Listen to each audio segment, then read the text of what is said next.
Hello everyone, I am Sleepy Joe, and I am here to help you today.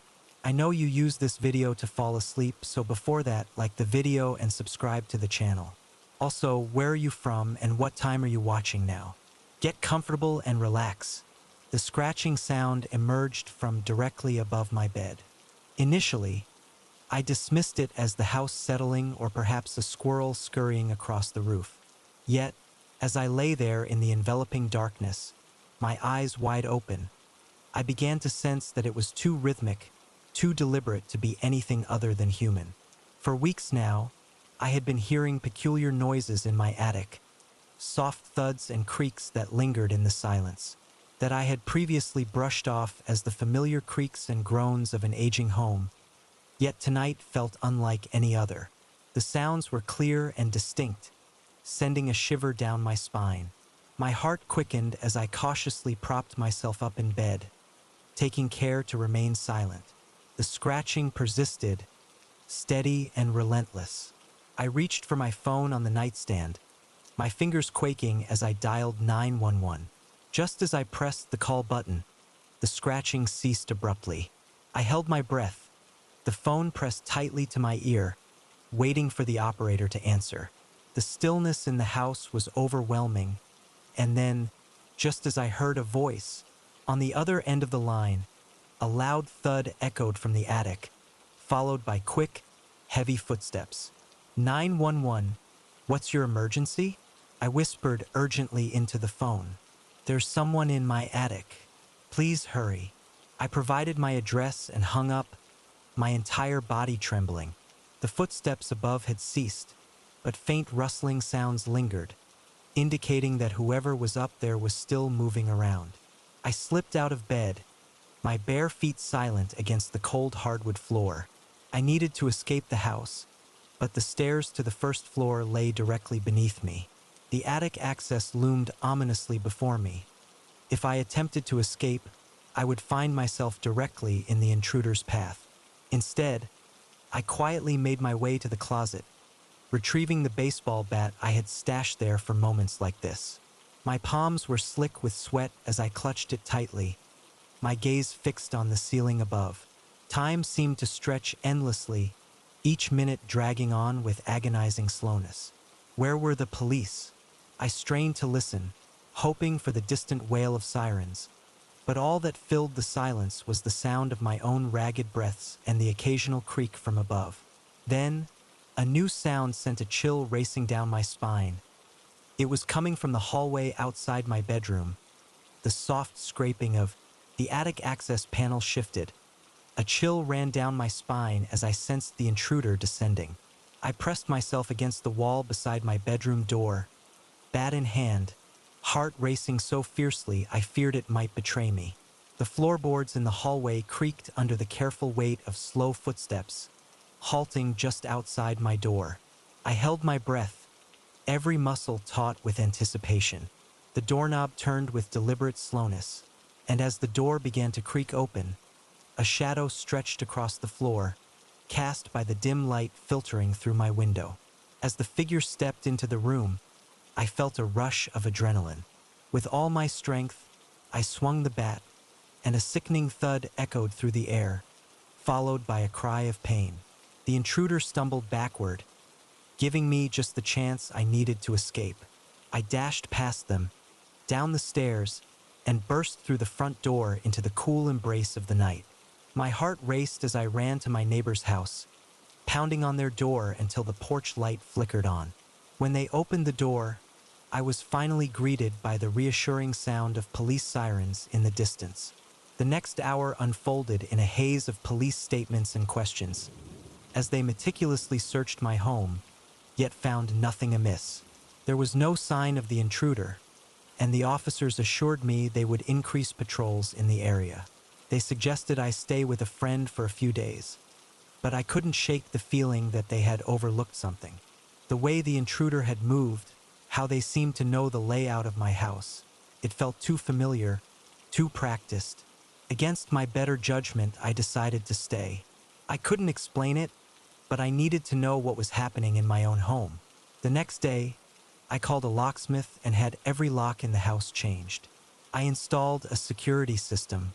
In a house fortified with cameras at every entrance, I found it difficult to find solace.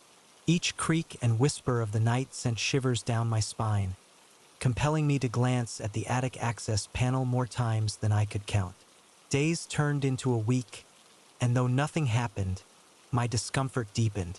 An unsettling sensation lingered, as if unseen eyes were upon me, even in solitude. I began to observe subtle disturbances. A book shifted on the shelf, a cup in the sink that I had no recollection of using. I knew my mind might be playing tricks, but the feeling of unease clung to me like a shadow. I found myself spending hours examining every inch of my house, searching for any sign of how the intruder had gained entry. It was during one of these searches that I stumbled upon something peculiar. In the spare bedroom, as I ran my hands along the baseboards, I felt a slight give in the wall. My heart raced as I pressed harder, and suddenly, a small section of the wall swung inward. Behind it lay a narrow passage, dark and musty. I shone my flashlight inside, revealing a crude ladder leading up to the attic. My hands trembled as the truth dawned upon me. There had been a hidden entrance to my attic all along.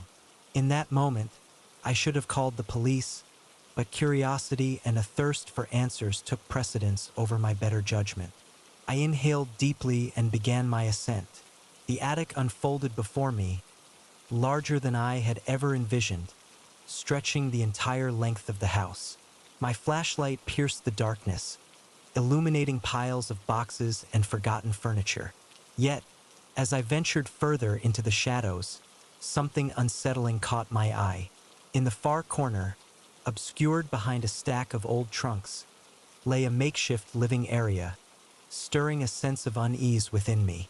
In the dim light of the small battery-powered lamp, I found myself surrounded by the remnants of a long night, empty food wrappers and water bottles scattered about. A sleeping bag laid out on the floor. An overturned crate held a pile of books, but it was the wall behind this makeshift camp that truly drew my attention. It was a tapestry of photographs, dozens of them, capturing moments of my life. As I stepped closer, a chill ran down my spine. There I was, walking to my car, tending to my garden, sitting in my living room. Some images were clearly taken from outside my home, but others could only have been captured from a place far too close for comfort. As the realization settled in, it struck me with an unsettling weight. Someone had been living in my attic, observing me for months. I stumbled backward, my thoughts swirling in confusion. I needed to escape, to call for help, but as I turned to flee, my flashlight illuminated something that halted me in my tracks. There, nestled within the knee wall of the attic, was a small door, slightly ajar, with a faint light spilling out from beyond. Every instinct urged me to run, yet I felt an inexplicable pull towards that door. Curiosity gripped me, and I found myself inching closer, compelled to uncover what lay beyond. With a deep breath, I pushed the door open slowly. Wincing at the creak of its hinges, the space beyond revealed itself, small and confined, no larger than a closet. Yet what it contained sent a chill through my veins. The walls were adorned with writing, scrawled messages and rambling paragraphs that seemed to defy reason. In the center of the room stood a small table, upon which rested a laptop, its screen glowing softly. I stepped closer, my gaze drawn to the open document displayed before me. As I read the words, the world around me seemed to shift. Day 156. She almost caught me today. I was careless, made too much noise, but she isn't ready just yet, but soon, oh so soon, she will come to understand why I am here, why I have been observing her. She is the one, the only one capable of assisting me, of aiding us, though she remains unaware of it for now. The words began to blur as tears welled in my eyes. This person, this stranger, had been living within my home, watching my every move for over 5 months, believing I was some sort of chosen one destined to help them with. What? A noise suddenly echoed behind me, and I spun around, My heart lodged in my throat. There, blocking the entrance to the small room, stood a figure. In the dim light, a figure stood, their wild, unkempt hair framing a face with eyes that gleamed with an unsettling intensity. "You weren't supposed to find this yet," the stranger said, their voice hoarse, yet somehow inviting. "But maybe it's time. Maybe you're finally ready to learn the truth." I felt a chill as I backed away, my back pressing against the table. "Who are you? What do you want from me?"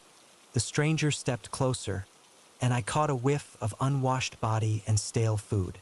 "I'm here to save you, to save all of us. You're the key, don't you see? Your research, your work. It's the answer we've been searching for." My mind raced. I was a data analyst for a small tech company. How could that be the answer to anything?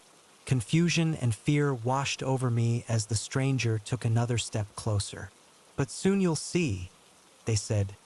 "Soon you'll understand why I had to do this, why I had to watch you learn everything about you."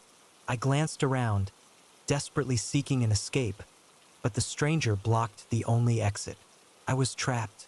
"Please," I said, trying to keep my voice steady. My voice remained steady as I sought clarity. "I don't understand. Just tell me what you want." The stranger's face softened, an unsettling smile creeping across their features. "What I want," they said, "is for you to fulfill your destiny. I want you to use your skills to decode the message that will save us all." As they spoke, my gaze fell upon a small remote control resting on the table beside the laptop. Without thinking, I seized it and aimed it at the stranger.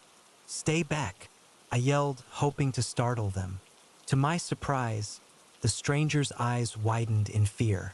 "No," they screamed. "Don't press that." In a moment of confusion, my finger slipped, and I inadvertently pressed one of the buttons. Suddenly, a high-pitched wail filled the air, the alarm of my new security system echoing ominously. The stranger howled in frustration, lunging at me, but I ducked under their arm and fled. I scrambled through the attic, down the hidden passage, and burst into the hallway. The sound of the stranger crashing behind me urged me onward, but I dared not look back. I dashed out of the house and into the street, the alarm still blaring behind me, mingling with the distant wail of approaching police sirens. Stood there, trembling and struggling for breath. My tranquil existence had been shattered, my sense of safety obliterated, leaving me with a haunting truth. Sometimes, the monsters don't lurk beneath the bed or within the closet. Sometimes, they hover just above us, observing and biding their time. The headlights flickered once, then twice, before extinguishing entirely, casting us into an enveloping darkness. The engine coughed its final breath, and our car came to a halt on the narrow, winding road. I turned the key in the ignition, but all that greeted me was a sorrowful clicking sound. We were stranded. "This can't be happening," Madison muttered beside me, her voice tight with frustration. I could barely make out her silhouette in the dim moonlight filtering through the trees. I pulled out my phone, already knowing what I'd see: no signal. We were miles from the nearest town, surrounded by dense, ancient, mystic forest. The GPS had gone haywire about an hour ago, leading us down this lonely stretch of road that wasn't even on our map. "What do we do now, Benjamin?" Madison asked, a hint of panic creeping into her voice. I squinted. Through the windshield, I strained to pierce the darkness that enveloped us. That's when I noticed it, a faint glow in the distance, off to our right. "Look," I said, pointing. "There's a light. It must be a house or something. Maybe they have a phone we can use." Madison hesitated. "I don't know. Walking up to a stranger's house in the middle of nowhere seems risky." I understood her concern, but our options were limited. It was either that or spend the night in the car, hoping someone might drive by tomorrow, which, judging by how deserted it was, seemed unlikely. "This road might not lead us anywhere," she sighed, a hint of resignation in her voice. "Okay, but let's be careful. We retrieved our flashlights from the glove compartment and stepped out of the car. The night air enveloped us, cool and damp, heavy with the scent of pine and wet earth. Our footsteps crunched on the gravel as we made our way toward the light. As we drew closer, the silhouette of a large farmhouse emerged. It was old, with peeling paint and a sagging porch, yet warm light spilled from the windows, promising shelter and help. We approached the front, curiosity mingling with caution. As I approached the door, my hand lifted to knock, but before I could, it swung open. There stood a tall, thin man, his graying hair framing deep-set eyes. "Well, hello there," he greeted, his voice gravelly yet not unkind. "What brings you folks out here so late?" I shared our predicament, and a sympathetic smile spread across his face. "Car trouble, eh? That's a tough break. Name's Vincent. Why don't you two come on in, and we'll see about getting you some help." Madison squeezed my hand, a silent reminder to be cautious, yet Vincent's friendly demeanor and the warmth of his invitation felt oddly reassuring. The house beckoned us with an irresistible warmth, drawing us in. As we crossed the threshold, I was taken aback by the sheer disarray that surrounded us. Every surface was a tapestry of knickknacks, aged newspapers, and what appeared to be mechanical parts. The air was heavy with the scent of tobacco, mingling with an elusive aroma that lingered just out of reach. "Dorothy!" a voice called out, echoing through the cluttered space. A short, plump woman with frizzy gray hair emerged from what I presumed was the kitchen. She wiped her hands on her apron, offering us a wide smile that seemed to dance on the surface, yet failed to touch the depths of her eyes. "Oh, my dear visitors at this hour, how thrilling!" she exclaimed, her voice rising with excitement. "You poor dears must be exhausted. Why don't you have a seat in the living room while I prepare some tea?" Before we could protest, Dorothy guided us into a snug room, dominated by a large, threadbare sofa. The walls were adorned with old photographs, their subjects gazing at us with blank eyes. Vincent settled into a well-worn armchair across from us. "So, where are you folks headed?" I began to share our journey to visit Madison's parents, careful not to. As I spoke, I noticed Vincent's eyes darting between us, as if he were sizing us up. Dorothy bustled in with a tray of tea and cookies, and as she set it down, I caught a whiff of that strange smell again, reminiscent of chemicals, like something you'd find in a garage. "Now then," Vincent said, leaning forward, "about your car. I'm pretty handy with engines. Why don't I take a look at it in the morning? It's too dark now, and these roads can be dangerous at night." Madison and I exchanged glances, and the thought of spending the night here sent a chill down my spine. Me uneasy, yet the thought of walking back to our car in the dark felt even more daunting. "That's very kind of you," Madison said cautiously, "but we wouldn't want to impose. If we could just use your phone to call for a tow truck." "Oh, I'm afraid our phone line's been down for days," Dorothy chimed in, her smile never wavering. "Terrible service out here, you know. But don't you worry, we have plenty of room. You can stay in the guest bedroom upstairs." As she spoke, I noticed a dark stain on her apron. It looked fresh and unsettling. In the soft glow of the dim light, a hint of red flickered in the shadows. Vincent must have sensed my gaze, for he swiftly rose, shielding my view of Dorothy. "Well, it's settled then," he declared. "You'll stay the night and we'll sort out your car in the morning. Now, how about some dinner? Dorothy makes a mean stew." The mention of food stirred my stomach, a reminder of our long hours without a meal since lunch. Despite the unease that settled in my chest, I found myself nodding as we followed them to the dining room. I leaned closer to Madison and whispered, "Something feels off about this place." She nodded in agreement, nodded slightly. "I know, but what choice do we have? Let's just get through the night and leave first thing in the morning." The dining room was as cluttered as the rest of the house.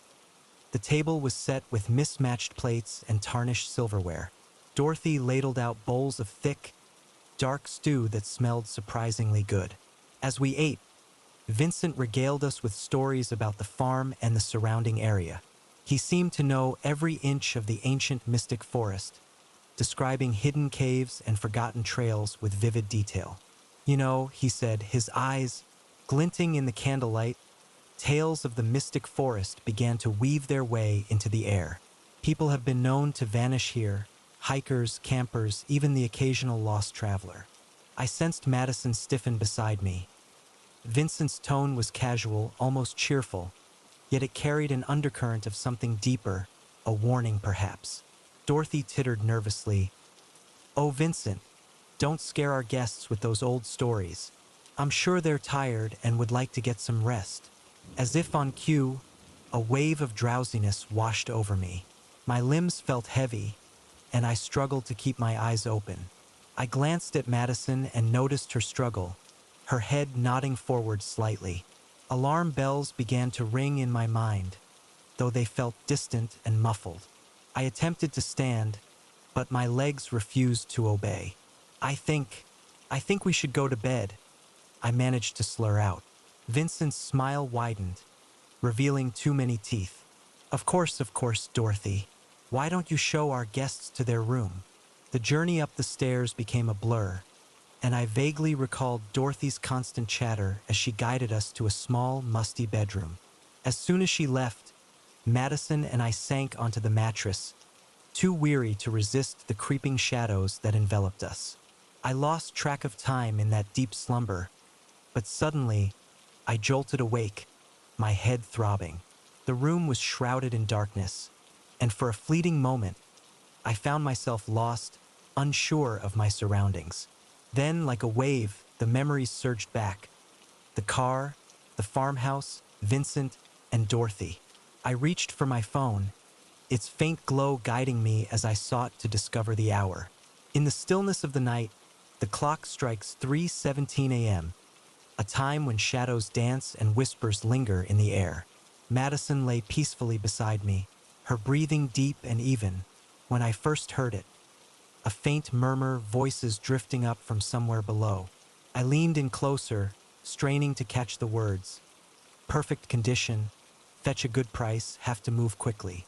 A chill crept through me as the weight of their meaning settled in. We had to leave and fast. I gently shook Madison awake, placing a hand over her mouth to hush her startled gasp. "We have to go," I whispered, urgency lacing my voice. "Something's very wrong here." Her eyes widened, reflecting the fear that gripped us both.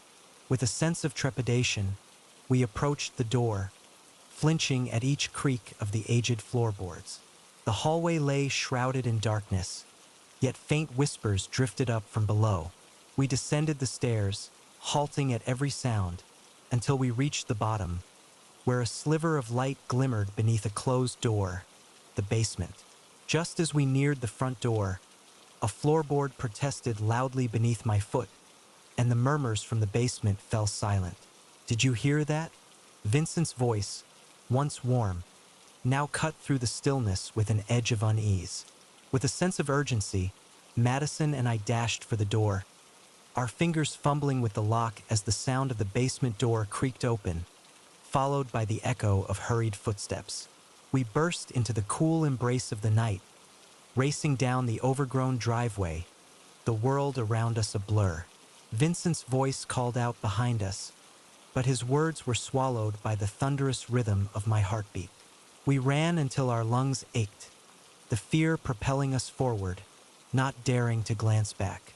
When we finally paused, breathless and wide-eyed, we found ourselves back on the road where we had left our car.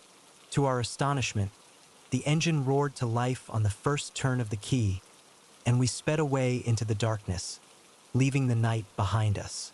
Leaving the farmhouse and its sinister occupants far behind, I felt an unsettling weight in the air, as if we had narrowly escaped a fate darker than a broken-down car on a lonely road. We drove in silence for what felt like an eternity, each of us lost in our thoughts, processing the chilling events that had just unfolded. It wasn't until the lights of the next town flickered into view that Madison finally broke the silence. "Benjamin," she said, her voice trembling. "What do you think they were going to do to us?" I shook my head, reluctant to give voice to the dreadful possibilities swirling in my mind. I didn't want to think about it. We were relieved to find ourselves at a well-lit gas station, a beacon of civilization amidst the shadows. I made a quiet promise to myself. No matter the detour or inconvenience, we would never again seek assistance from strangers on a dark, lonely road. As I stepped out, an unsettling silence enveloped me. There were no birds chirping, no leaves rustling, only an eerie stillness that seemed to consume every sound.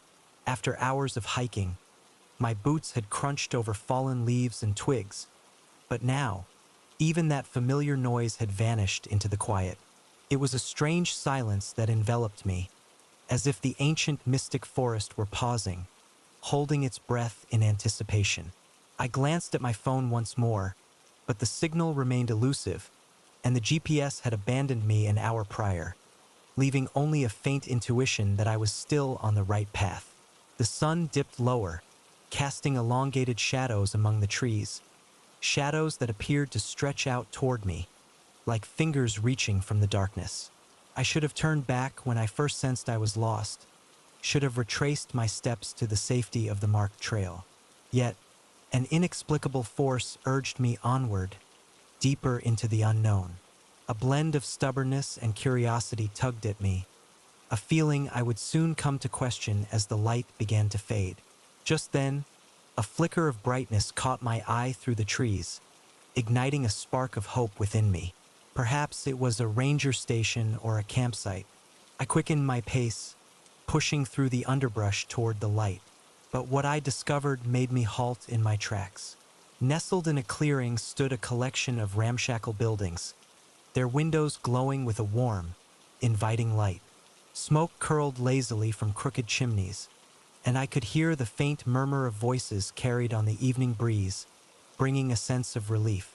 As the shadows deepened around me, I stumbled upon a semblance of civilization, a flicker of hope that perhaps these people could guide me back to my car or at least offer some direction. I stepped into the clearing, raising my hand to wave, eager to catch someone's attention. But the response was immediate and unsettling. The chatter ceased abruptly, and I noticed curtains twitching as curious faces peered out from behind them. A door creaked open, revealing a man who stepped onto the porch, his weathered face etched with a wary frown. "Evening," I called out, striving to keep my voice warm and inviting. "I'm sorry to intrude, but I found myself a bit lost on the trails. I was hoping you could guide me back to the main road." The man didn't respond right away. His dark, deep-set eyes examined me from head to toe. When he finally spoke, his voice was rough, as if it hadn't been used in conversation for some time. "Ain't no roads around here, stranger. This is Piney Grove. We don't get many visitors." A chill crept over me, one that had little to do with the cooling evening air. There was something in the way he said "visitors" that made it sound like a curse. "I'm sorry, I didn't mean to trespass," I replied. Struggling to maintain a calm demeanor, I asked the man for directions to the nearest town, hoping to find my way. His frown deepened as he replied, "Nearest town's a fair ways off. It's getting dark soon, and it ain't safe in these mystic forests at night." Just then, a distant howl pierced the air, sending a chill down my spine. It was unlike any wolf or coyote I had ever encountered. The man seemed to weigh his options before saying, "Reckon you better come inside. We'll sort you out in the morning." A part of me wanted to refuse, to turn and flee back into the shadows of the ancient mystic forest. The ancient mystic forest loomed around us, and though a part of me understood the danger, I felt an undeniable pull to follow him. The darkness was creeping in, and I couldn't shake the thought of what creatures might be lurking just beyond the trees. With a hesitant nod, I trailed behind him toward one of the larger structures. As we approached, I noticed others beginning to emerge from their homes, their gazes fixed on me with a blend of intrigue and wariness. Their faces were drawn and pale, shadows deepening in the twilight. Children peeked from behind their parents, their eyes wide and unblinking. Inside, the building was dimly illuminated by oil lamps, their flickering light casting dancing shadows across the walls. The walls were draped in faded floral wallpaper, and the furniture appeared ancient, as though it had been cherished through countless generations. The air was heavy with the scent of wood smoke, mingling with something earthy and slightly sweet that eluded my senses. "Name's Ezekiel," the man said, inviting me to take a seat at a weathered wooden table. "This here's my wife, Dorothy." A slender woman with long gray hair acknowledged me from her post by the fireplace, her gaze unwavering as she stirred something in a large pot suspended over the flames. "I'm Lisa," he replied, mastering a smile. "Thank you for your hospitality," I said, my voice barely above a whisper. Ezekiel grunted in response, his demeanor unyielding. "You'll stay here tonight. In the morning, we'll see about getting you back where you came from." A protest bubbled within me, a desire to leave immediately, but I understood the futility of such thoughts. I was at their mercy, at least for now. Dorothy approached, ladling some stew into a chipped bowl and placing it gently before me. The aroma wafted through the air, stirring my senses and reminding me of the emptiness in my stomach since that morning. I took a cautious bite, the rich flavor surprising me. "What kind of meat is this?" I inquired, curiosity mingling with a hint of unease. More to break the uncomfortable silence than out of real curiosity, best not to ask questions you don't want answers to, Ezekiel replied, his tone making it clear that the subject was closed. As I ate, I couldn't shake the feeling that something was very wrong here. The way Ezekiel and Dorothy watched me, the strange silence from outside, the odd smell that seemed to permeate everything. It all added up to a sense of wrongness that made my skin crawl. After dinner, Dorothy showed me to a small room upstairs. The bed was lumpy and the blankets smelled musty, but I was too exhausted to care. I lay down fully clothed and tried to sleep. I must have dozed off because I woke with a start, disoriented in the unfamiliar darkness. For a moment, I couldn't remember where I was. Then it all came flooding back. The hike, getting lost, finding Piney Grove. A noise from outside caught my attention. Voices low and urgent drifted up from below. I crept to the window, careful not to make any noise, and peered out into the moonlight.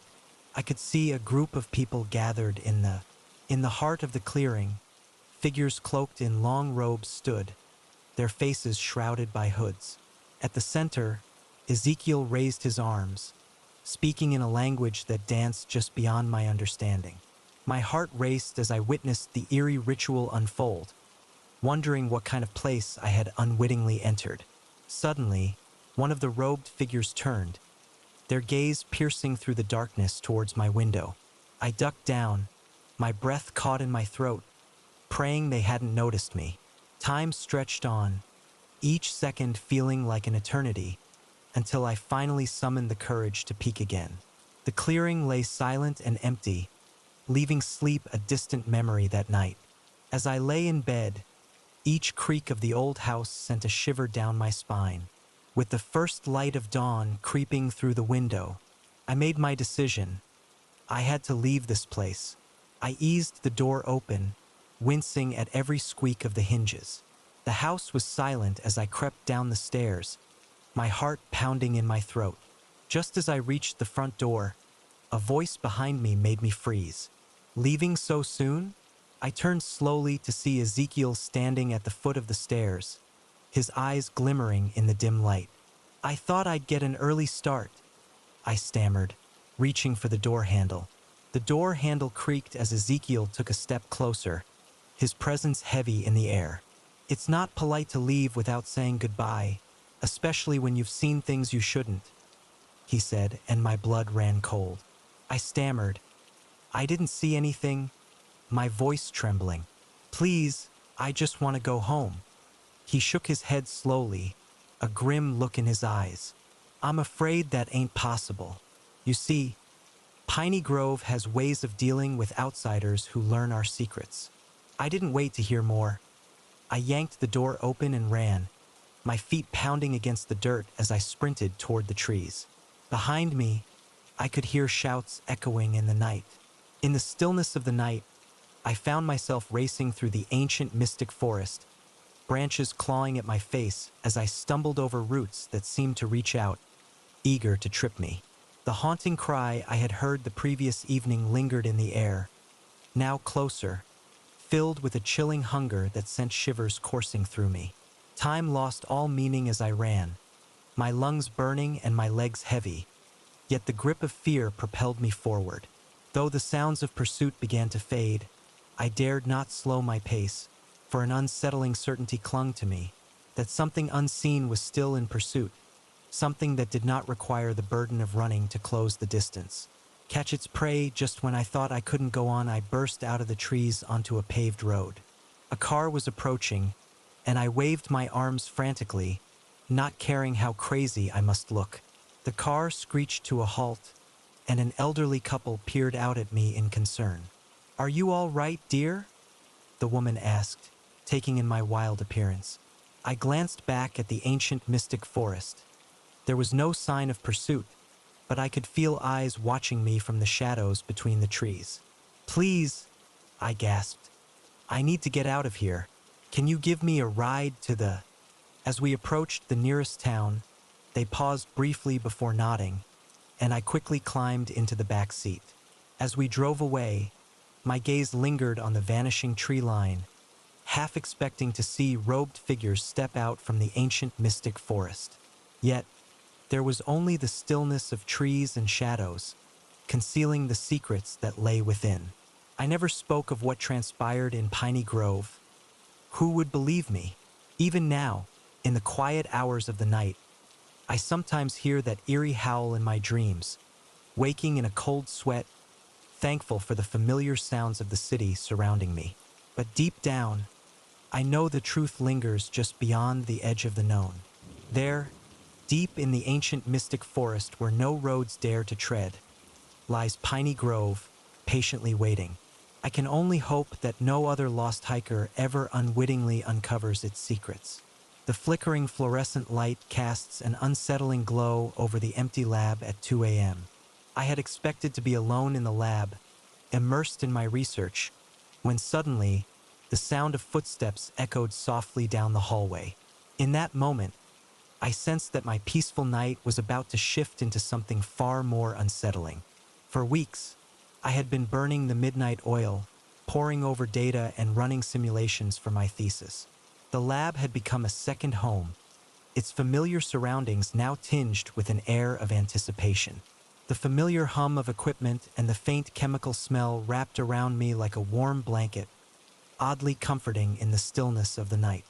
Yet, that comfort slipped away as I became aware of the footsteps, growing louder, more deliberate. I held my breath, my eyes locked on the door. It swung open, and there stood a figure I recognized but hadn't anticipated. Dr. Michael Fitzgerald, my thesis advisor's colleague. "Ah, Madison," he said, his voice unnaturally cheerful for such a late hour. "I thought I might find you here." I forced a smile, attempting to mask my unease. Dr. Michael Fitzgerald, I didn't expect anyone. In the stillness of the night, he found himself in the lab, the door clicking shut with a sound that seemed to echo in the quiet. "Oh, you know how it is," he said, a casual wave of his hand dismissing the hour. "Sometimes the best ideas come at night." I turned back to my computer screen, hoping he would take the hint and depart. Yet, I felt him draw nearer, his presence looming as he leaned over my shoulder, his breath warm against my neck. "What fascinating work you're doing here," he murmured, the words hanging in the air like a whisper in the dark, urging me to share more. Once more, I found myself pondering the focus of my research. I shifted in my chair, creating a subtle barrier between us. "It's a new approach to data encryption," I explained, maintaining a calm demeanor, "using quantum entanglement to create unbreakable codes." His eyes sparkled with an unsettling intensity that sent a shiver down my spine. Unbreakable codes, you say? Now that's interesting. Very interesting indeed. A chill crept into his tone, raising alarm bells in my mind. Dr. Michael Fitzgerald had always been polite yet distant in our previous encounters, and this sudden enthusiasm felt off, almost foreboding. In the dim light of the room, I found myself in a conversation that felt both intriguing and unsettling. It's still early stages, I said, minimizing the window on my screen, aware of the weight of the work ahead. He chuckled softly, a sound that sent a shiver down my spine. Oh, I'm sure, but even early-stage research can be valuable to the right people. My heart quickened. Was he suggesting what I feared? I stood up, instinctively seeking distance. Well, it's getting late. I should probably head home. Dr. Michael Fitzgerald remained still, his gaze intense and unyielding. Behind thick glasses, his gaze felt as if it pierced through the very fabric of my thoughts. Before you go, I'd love to take a closer look at your data. Perhaps I could offer some insights, he suggested, his voice smooth yet unsettling. I hesitated, my instincts screaming at me to flee, but he was a respected professor, a colleague of my advisor. To refuse outright could spell trouble for my academic career. I appreciate the offer, I replied cautiously, but I don't think that would be appropriate. You know how it is with research integrity and all that. In an instant, his friendly demeanor faltered, revealing a glimpse of something much darker lurking beneath. Come now, Madison, he said, his voice smooth yet edged with an unspoken tension. We're all colleagues here. Sharing knowledge is what academia is all about, isn't it? I took a step back, inadvertently bumping into the lab bench behind me. Of course, but this is my thesis work. I'm not comfortable sharing the raw data until it's been properly vetted and published. Dr. Ree's smile was there, yet it didn't quite reach his eyes. I understand, he replied, his tone shifting slightly.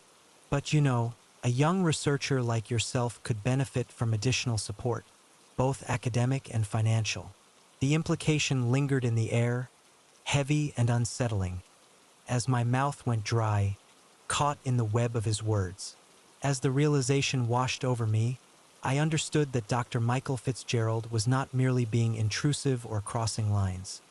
He was attempting to take my research for himself.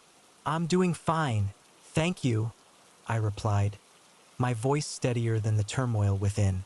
Now, if you'll excuse me, I really need to go. I reached for my bag, but he stepped in front of me, obstructing my way to the door. I don't think you understand the opportunity I'm offering you, Madison.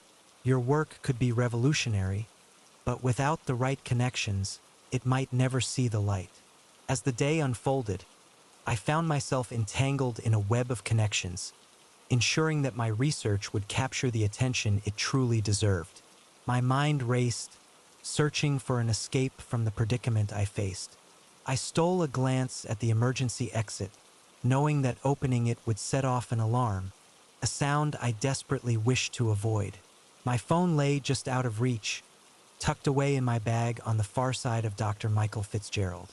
I appreciate your interest, I said, striving to maintain a calm demeanor, but I'm not seeking any outside assistance. My advisor and I have everything well in hand.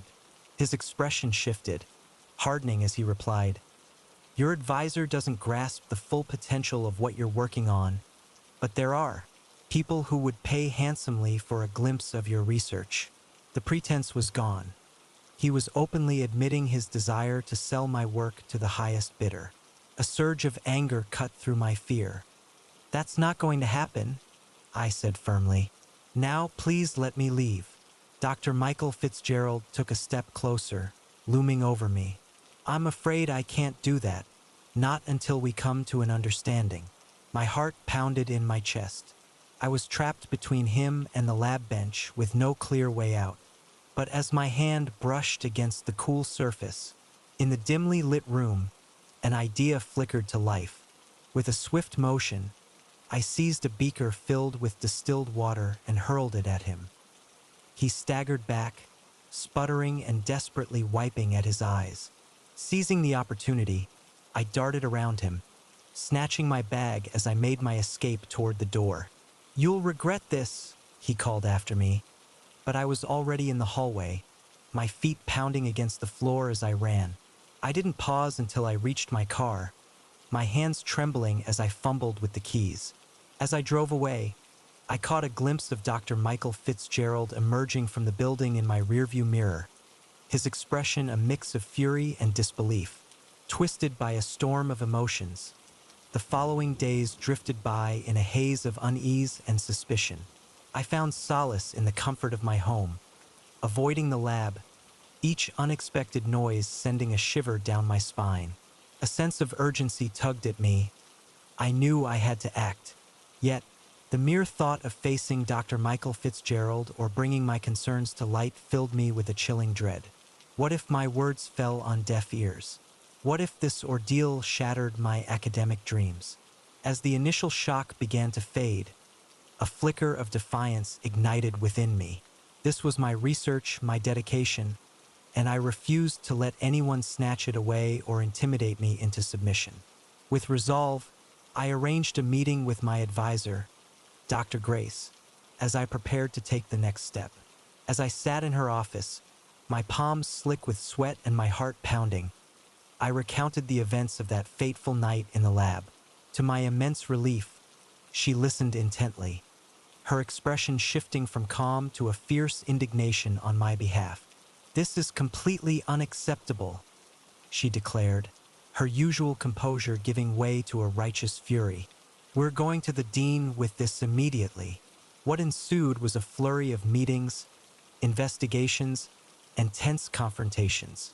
Dr. Michael Fitzgerald initially denied everything, but when confronted with the evidence, including the security footage, the atmosphere thickened with tension.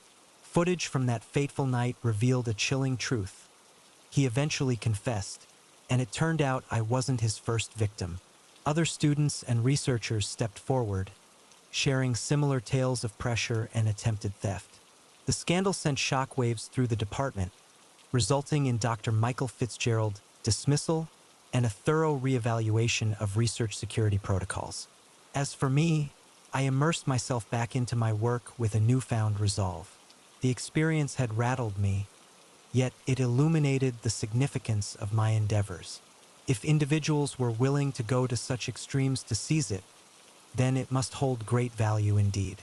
Months later, as I stood at the podium presenting my completed thesis, a profound sense of triumph enveloped me, transcending mere academic achievement. I had confronted a shadow looming over my work and my integrity, emerging from the experience with newfound strength. The applause that followed my presentation was a gentle echo of appreciation. Yet the true victory lay in the knowledge that the research was mine, crafted through hard work and perseverance amidst challenges. As I departed the auditorium, Dr. Grace approached me, her face illuminated by a proud smile. "Brilliant work, Madison," she said. "We've received some interesting inquiries about potential applications for your encryption method, completely above board, of course."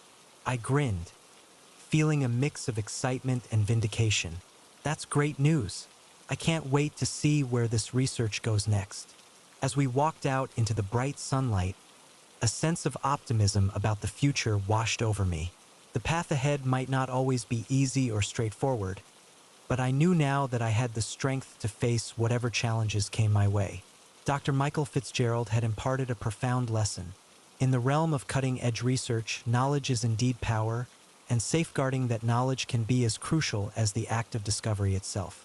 The rain fell in torrents, transforming the highway into a hazy swirl of headlights and reflections.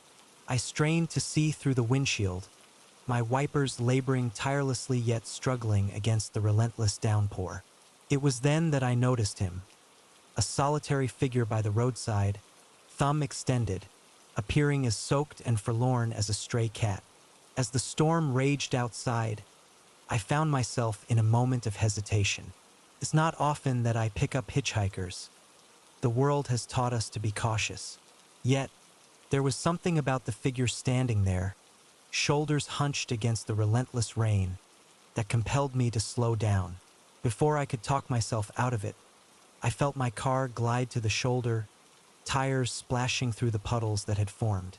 The man jogged over, his face obscured beneath the hood of a dark jacket. As he opened the passenger door, a gust of wind and rain rushed in, and for a fleeting moment, I caught a glimpse of a scruffy beard and eyes that sparkled with gratitude. "Thanks," he said, his voice rough yet sincere. Not unfriendly, I didn't think anyone would stop in this weather. I nodded, trying to shake off the nagging feeling that I might be making a mistake. "Where are you headed?" I asked. "Just down the roadways," he replied vaguely, settling into the seat. "Wherever you're going is fine." As I pulled back onto the highway, I snuck a glance at my new passenger. He was older than I'd first thought, maybe in his 50s, with deep lines etched into his weathered face. His clothes were worn but clean, and he didn't give off an unsettling vibe. There was an unsettling vibe in the air, a tension that wrapped around us like the thick fog outside. We drove in silence for a few moments, the only sounds being the rhythmic patter of rain against the roof and the soft swish of the wipers. Just as I began to feel a sense of calm, he broke the stillness. "So, Daniel, how long have you lived in Cedar Grove?" My body tensed, fingers tightening around the steering wheel. I hadn't shared my name, nor had I revealed where I resided. "How did you know that?" I managed to ask, striving to keep my voice steady. He let out a low chuckle, a sound that sent a shiver down my spine.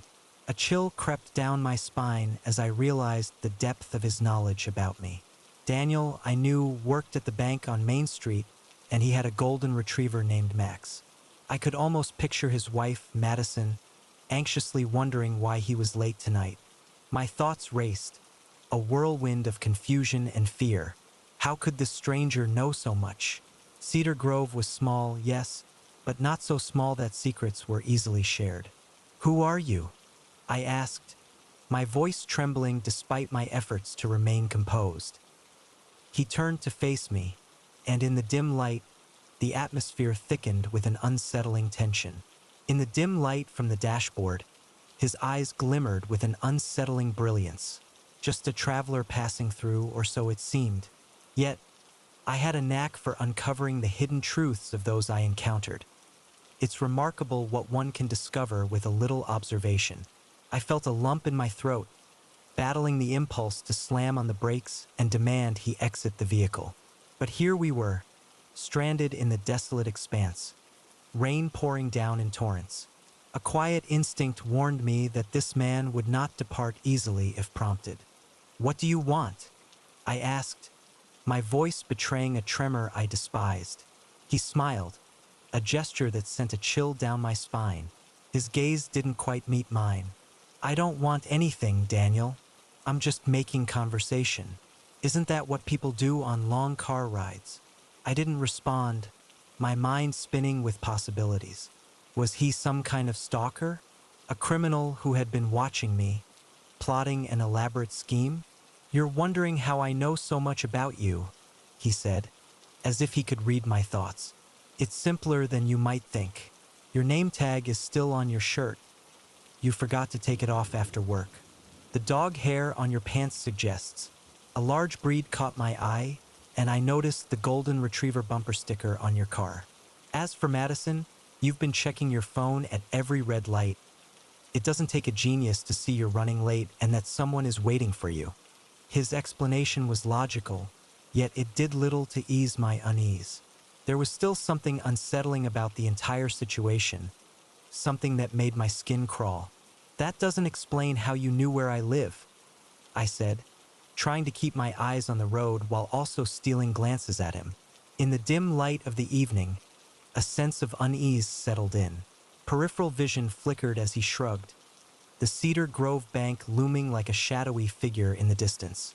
It wasn't a chain, and I took an educated guess based on the work shirt he wore. I wanted to believe him, to think this was merely a strange coincidence, a series of fortunate guesses. Yet, The knot in my stomach whispered otherwise. "Look," I said, spotting a gas station up ahead. "I think this is far enough. I'm going to pull over." But he interrupted, his voice suddenly sharp. "I wouldn't do that if I were you, Daniel. We're not done talking yet." A flash of anger surged within me, cutting through the tension like a knife. Fear enveloped the air as he spoke, a chilling laugh escaping his lips, devoid of any mirth. "Oh, Daniel, you relinquished that control the moment you allowed me in," he said, his tone unsettlingly calm. "But fret not. I'm not here to harm you. I merely wish to discuss what I inquired about." His gaze was steady, and I felt my mouth go dry as he leaned back in his seat. "It's about the choices we make and the consequences that follow. Take, for instance, your decision to embezzle money from the bank. Small amounts here and there, nothing anyone would notice immediately. But it accumulates, doesn't it?" A chill ran through me, and I could feel the weight of his words settle heavily in the silence. No way he could know about that. I'd been so careful covering my tracks, making sure the numbers always balanced out. "I don't know what you're talking about," I lied, but my voice sounded weak even to my own ears. He turned to look at me, his eyes boring into mine. "Don't insult my intelligence, Daniel. We both know the truth. The question is, what are you going to do about it?" I gripped the steering wheel so tight my knuckles turned white. "Are you blackmailing me? Is that what this is?" He shook his head, looking almost disappointed. I pondered the weight of the word that lingered in the air. It felt harsh, yet I chose to see it as a moment of reckoning, a chance for redemption before the shadows closed in. "What do you mean?" I asked, though a part of me wished to remain in blissful ignorance.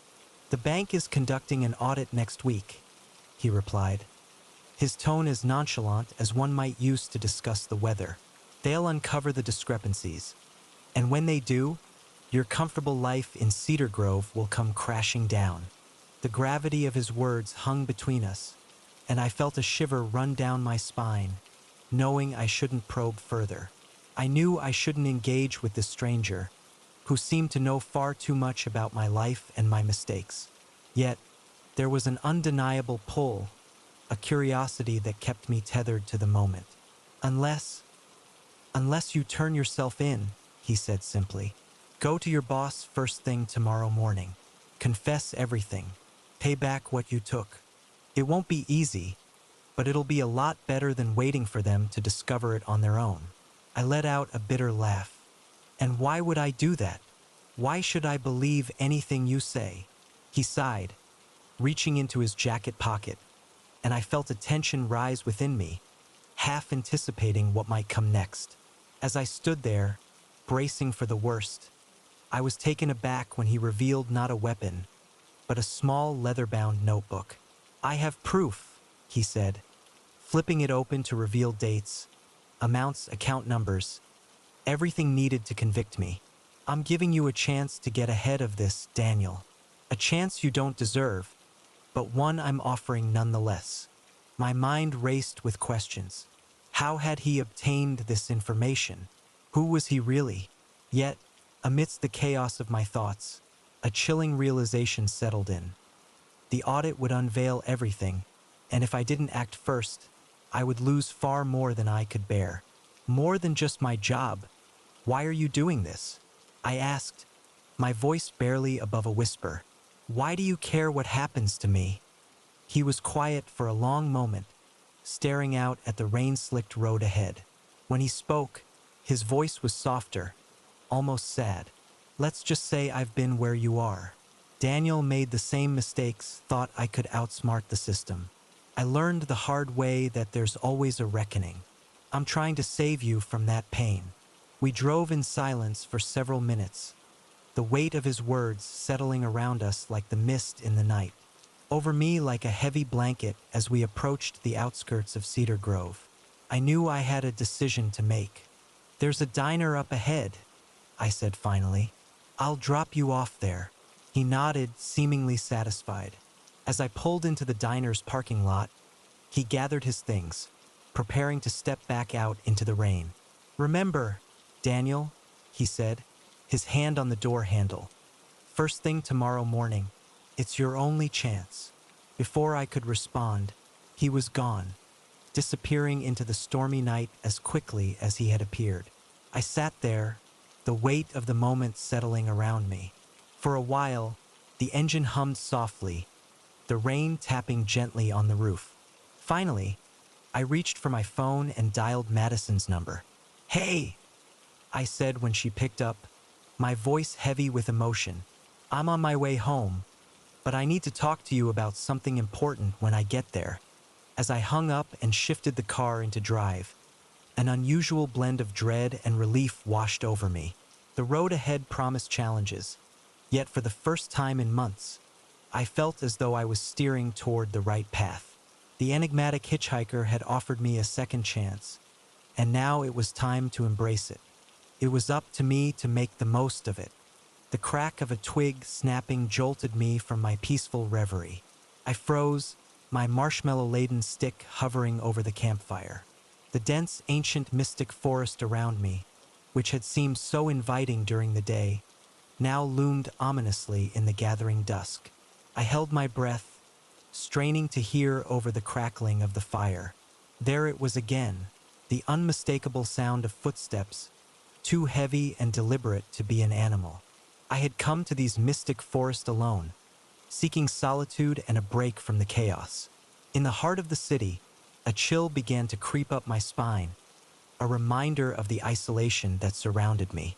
Slowly, I placed my stick down and reached for the flashlight resting beside me. The beam sliced through the thickening darkness, revealing the tangled undergrowth at the edge of my campsite. Shadows flickered between the trees, and for a fleeting moment, I thought I glimpsed a figure slipping behind a grand oak. "Hello," I called out, my voice betraying a tremor I wished to conceal. Silence enveloped me, interrupted only by the soft rustle of leaves stirred by the evening breeze. I rose to my feet, my legs unsteady beneath me. Beneath me, perhaps it was merely my imagination, or perhaps the solitude was weaving its spell, making me feel a touch jumpy. Yet, there it was, a fleeting movement just beyond the reach of my flashlight's beam. My heart leapt into my throat as I caught a glimpse of a dark shape gliding through the trees, cloaked in shadows. The instinct to flee surged within me, and I chose to run. I extinguished the fire with haste, plunging the campsite into an enveloping darkness. In the dim light of my flashlight, I fumbled to gather my belongings, hastily shoving items into my backpack. As I reached for my water bottle and a bag of trail mix, the sound of footsteps grew closer, no longer masked by stealth. Whoever was out there was aware of my gaze upon them. They were approaching. In a moment of instinct, I abandoned the rest of my gear and fled into the mystic forest, my flashlight flickering erratically as I ran. Branches lashed at my face, and roots seemed to stretch out, eager to trip me. Yet fear pushed me onward, deeper into the shadowy embrace of the unfamiliar ancient mystic forest. After what felt like hours, though it was likely only minutes, I paused, gasping for breath, leaning against a tree, trying to regain my bearings in the enveloping darkness. In the midst of my frantic escape, I found myself running without a clear sense of direction or familiar sights. A chilling realization washed over me. I was utterly lost. My hands scrambled through my backpack, searching for the map and compass I must have forgotten in my hurried flight. My phone, a lifeline in the modern world, was rendered useless in this desolate place, its battery waning with each passing moment. Then, a twig snapped nearby, and I felt a shiver run down my spine, stifling a scream. They were still on my trail, and I couldn't fathom how they could track me so effortlessly in this enveloping darkness. With a surge of adrenaline, I took off once more, abandoning any concern for the noise I made, as it seemed my pursuer was all too aware of my every move. In the midst of my journey, my lungs felt as if they were on fire and my legs ached with exhaustion. Yet an overwhelming sense of dread propelled me onward. Suddenly, The ground vanished beneath me, and I plummeted down a steep embankment, leaves and twigs clawing at my skin as I tumbled. When I finally came to a halt at the bottom, the wind was knocked from my lungs, leaving me dazed and gasping for air. It was then that I heard it, the sound of someone cautiously descending the slope behind me. A surge of panic coursed through me, igniting a strength I didn't know I had. I pushed myself to my feet, ignoring the sharp pain in my ankle, and limped forward, determined to find a way out. In a small clearing, the trees parted to unveil a sky brimming with stars. In any other moment, it would have been a sight to behold. My flashlight flickered, its beam waning with each passing second. I shook it in vain, but the light extinguished, plunging me into near total darkness. A branch snapped at the edge of the clearing, and I turned sharply, my eyes straining to pierce the dim starlight. There, a figure loomed, merely a silhouette against the deeper shadows of the ancient mystic forest. "What do you want?" I called out, my voice trembling with a mix of fear and fatigue. The figure began to move. "Step forward, I want you to listen," a deep voice replied. I backed away, my hands held out in front of me. "Stay back. I have a weapon." It was a pathetic bluff, but it was all I had. The man, for I could now see it was a man, stopped. "No, you don't," he said, his tone almost gentle.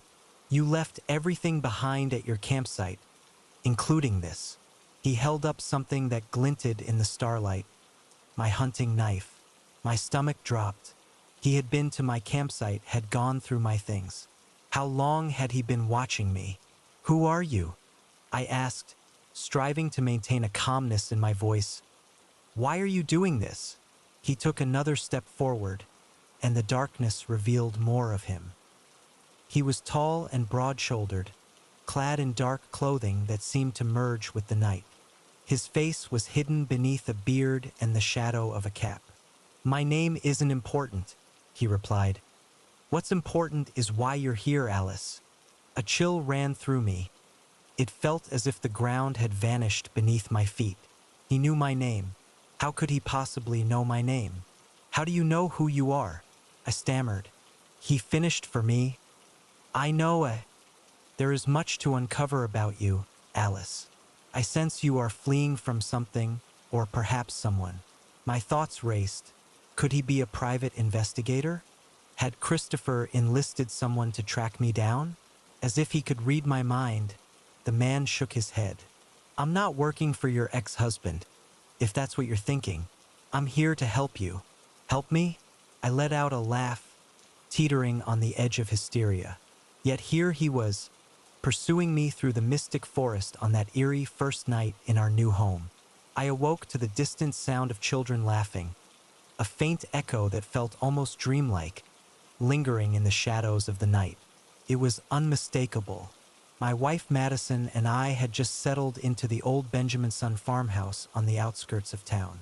A beautiful structure, with its weathered wood and wraparound porch, it sat gracefully on 10 acres of rolling hills and ancient oak trees.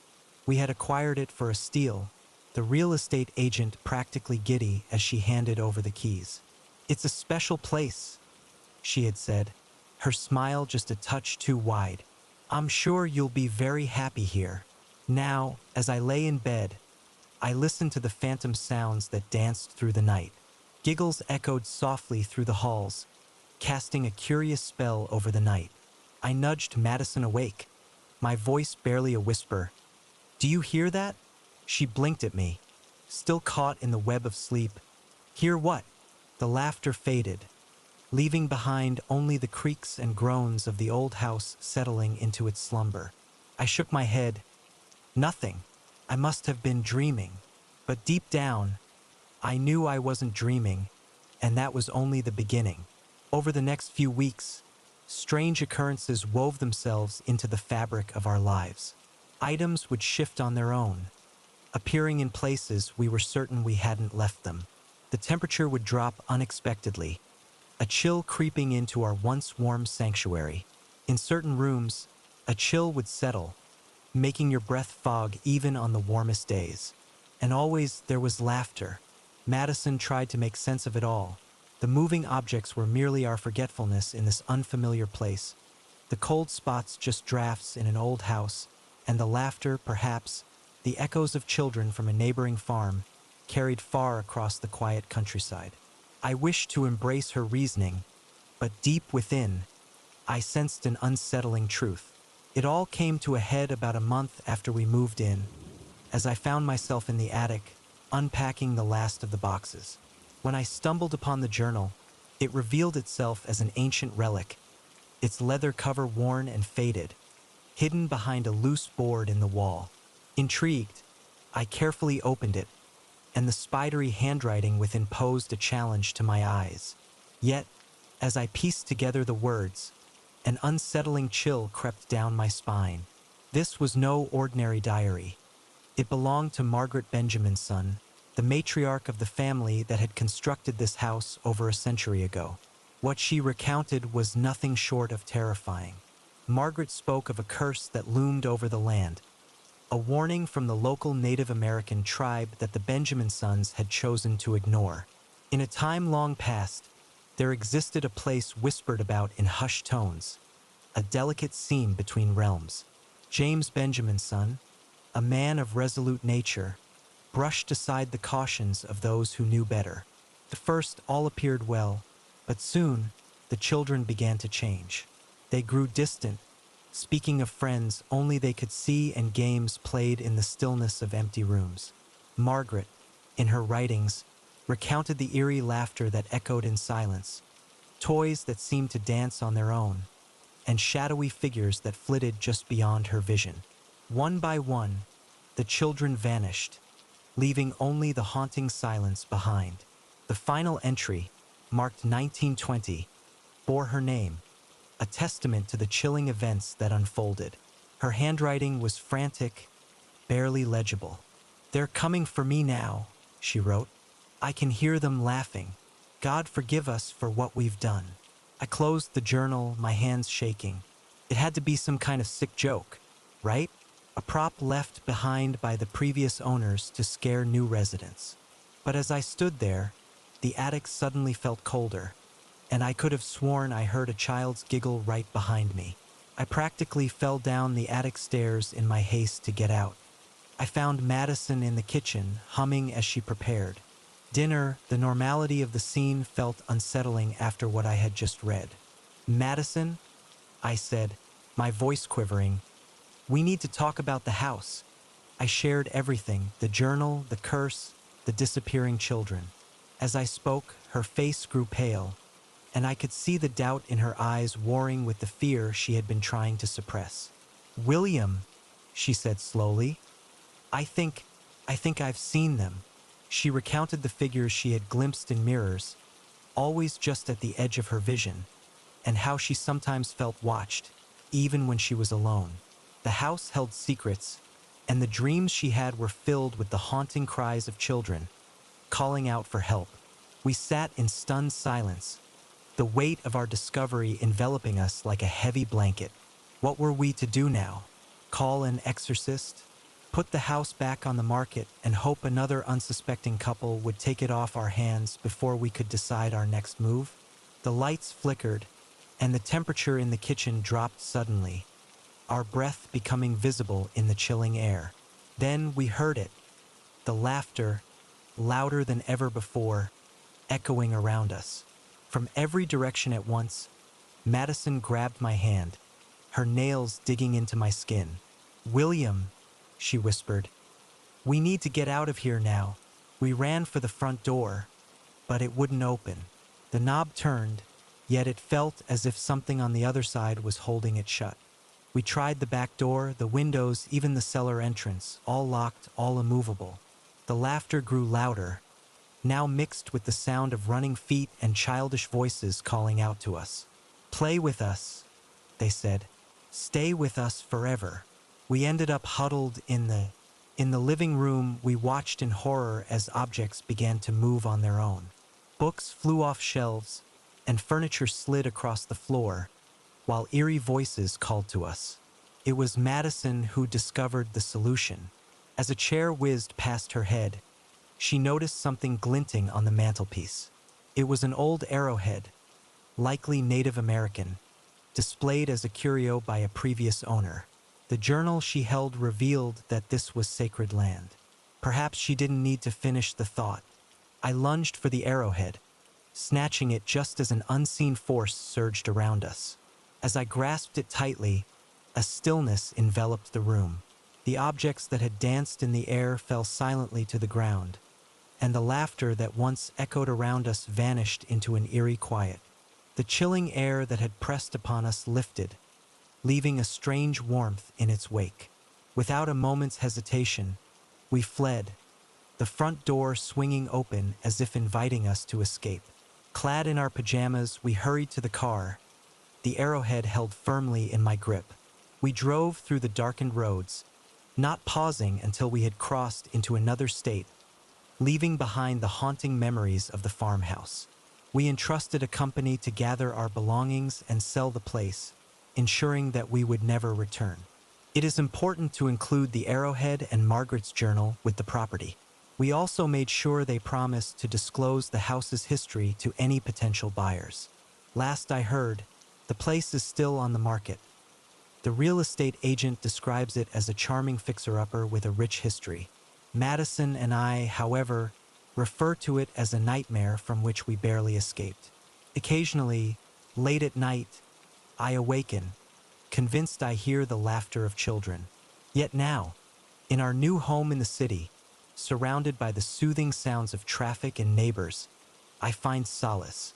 It often feels like just a dream, doesn't it? We seldom speak of what transpired in that house. It's simpler to believe it was merely a shared delusion, born from stress and vivid imaginations. Yet deep down, we understand the reality. Sometimes, the most unsettling aspects are not the apparitions themselves, but the lingering questions they evoke. Why us? Why that house? What became of those children so long ago? The answers may forever elude us, and perhaps that's a blessing in disguise. Some mysteries are best left untouched, and certain doors are wiser left closed. Picture this. As you drive through the quiet countryside, you spot an old farmhouse for sale. One that appears just a tad too perfect, a bit too affordable. It's best to keep your distance, for you can never be certain what lurks within, chuckling softly in the shadows, eager to greet you as if you were always meant to return. The neon sign above flickered weakly in the rain, casting a haunting red glow over the desolate parking lot. Mario's Pizza, it read, its lights sputtering in and out like a fading heartbeat. Firefly, I let out a soft sigh as I glanced at the clock on my dashboard. 11:47 p.m. Just one more delivery, and I could call it a night. I had been driving for Mario's for about 6 months now, a job I took to help pay for college. It wasn't glamorous work, but it paid the bills and usually wasn't too eventful. Usually, the pizza box sat on the passenger seat, steam still rising from the vents. The address was way out on the edge of our delivery zone, a part of town I wasn't too familiar with. As I pulled out of the lot, I couldn't shake the feeling that something was different this time. There was an unsettling sensation that enveloped me as I made my way through the downpour. The rain fell harder, each droplet crashing against the windshield with a force that outpaced my wipers. The streets began to constrict, the houses receding into the distance, until I found myself navigating a serpentine road flanked by a thick, shadowy ancient mystic forest. My GPS guided me toward a gravel driveway, but the path was nearly hidden, overgrown with branches that clawed at my car as I cautiously pressed on. After what felt like an endless journey, the trees finally parted, revealing a dilapidated structure that stood in eerie silence. In the stillness of the night, the house loomed before me, its windows shrouded in darkness, save for a solitary light flickering on the second floor. I parked my car and retrieved the pizza, the box already succumbing to the chill of the damp air. As I approached the front door, the porch steps groaned under my weight, each creak echoing in the quiet. I raised my hand to knock, but before I could make contact, The door swung open with an unsettling ease. There stood a man, tall and imposing, easily over 6 feet, with a wild beard and eyes that seemed to pierce right through me. His attire, a stained tank top and worn jeans, spoke of a life less ordinary. Pizza delivery, I managed to utter, my voice barely above a whisper. With a slight stammer, I held out the box, and the man's face split into a grin that felt unsettling, his eyes betraying a different emotion. Just then, he spoke, his voice a low growl, suggesting an invitation that sent shivers down my spine. "Why don't you bring that inside? I've got to grab my wallet." Every instinct within me screamed to flee, to retreat to my car and drive away as quickly as possible. Yet, being new to this job, I hesitated, unwilling to risk being fired over a mere misunderstanding. So, against my better judgment, I stepped inside. The interior of the house was cloaked in darkness and clutter, a foreboding atmosphere that wrapped around me like a heavy fog. The air hung heavy with the scent of cigarette smoke, mingling with a metallic tang that made my nose crinkle. The man guided me down a narrow hallway, leading to what I presumed was the living room. "Set it down there," he instructed, pointing to a coffee table cluttered with empty beer cans and overflowing ashtrays. "I'll be right back with the money." With that, he vanished up a creaky staircase, leaving me alone in the dimly lit room. My heart raced, pounding so loudly that I feared he might hear it. I glanced around, searching for a quick escape, just in case I needed one. In that moment, my gaze fell upon a shadowy corner of the room, where a worn armchair stood sentinel. Nestled there was a duffel bag, its zipper gaping open, and from within it emerged a sight that sent a chill coursing through my veins: the cold, metallic barrel of a gun. Time seemed to stand still as I grappled with the realization that this was no ordinary encounter. An unsettling presence loomed in the air. I knew I had to escape, to slip away unnoticed. But just as I turned to make my exit, the sound of heavy footsteps echoed from the staircase, sending a jolt of panic through me. I couldn't let him discover that I had seen the weapon. I had to maintain my composure, to blend into the shadows of the room. Man reappeared, a wad of crumpled bills in his hand. "Here you go, kid," he said, holding out the money. "Keep the change." My hand shook as I reached for the cash, and as I did, I noticed dark stains on his knuckles. Stains that looked suspiciously like dried blood. "Thanks," I managed to croak out. "Have a good night." I turned to leave, trying to keep my pace steady, even though every fiber of my being was screaming at me to run. I was almost to the front door when I heard it, a muffled thump from upstairs, followed by what sounded like in the stillness of the night, a strangled cry pierced the air as the man's hand clamped down on my shoulder, his grip unyielding like iron. "You hear something, boy?" he asked, his voice low and unsettling. I shook my head, unable to trust my own voice, my eyes flickering to the door that seemed tantalizingly close yet impossibly far. "Good," he replied, his tone dripping with menace. "Yeah, because there's nothing to hear now. Why don't you get on home? It's late, and these roads can be dangerous at night." With that, he practically shoved me out the door, slamming it shut behind me. I stumbled down the porch steps, my legs feeling like jelly. The moment I reached my car, my hands trembled as I fumbled with the keys, struggling to insert them into the ignition. As I reversed down the driveway, the headlights cast a fleeting glow across the house. In that moment, I caught sight of a face in the upstairs window. A woman's face, pale and filled with terror, her mouth agape in a silent scream. Panic surged through me as I pressed the accelerator, gravel flying beneath the tires as I sped onto the main road. My mind raced, grappling with the chilling images that haunted me. The gun, the blood, the woman in the window. Everything pointed to a dreadful truth. I had to call the police. As I reached for my phone, a wave of uncertainty washed over me.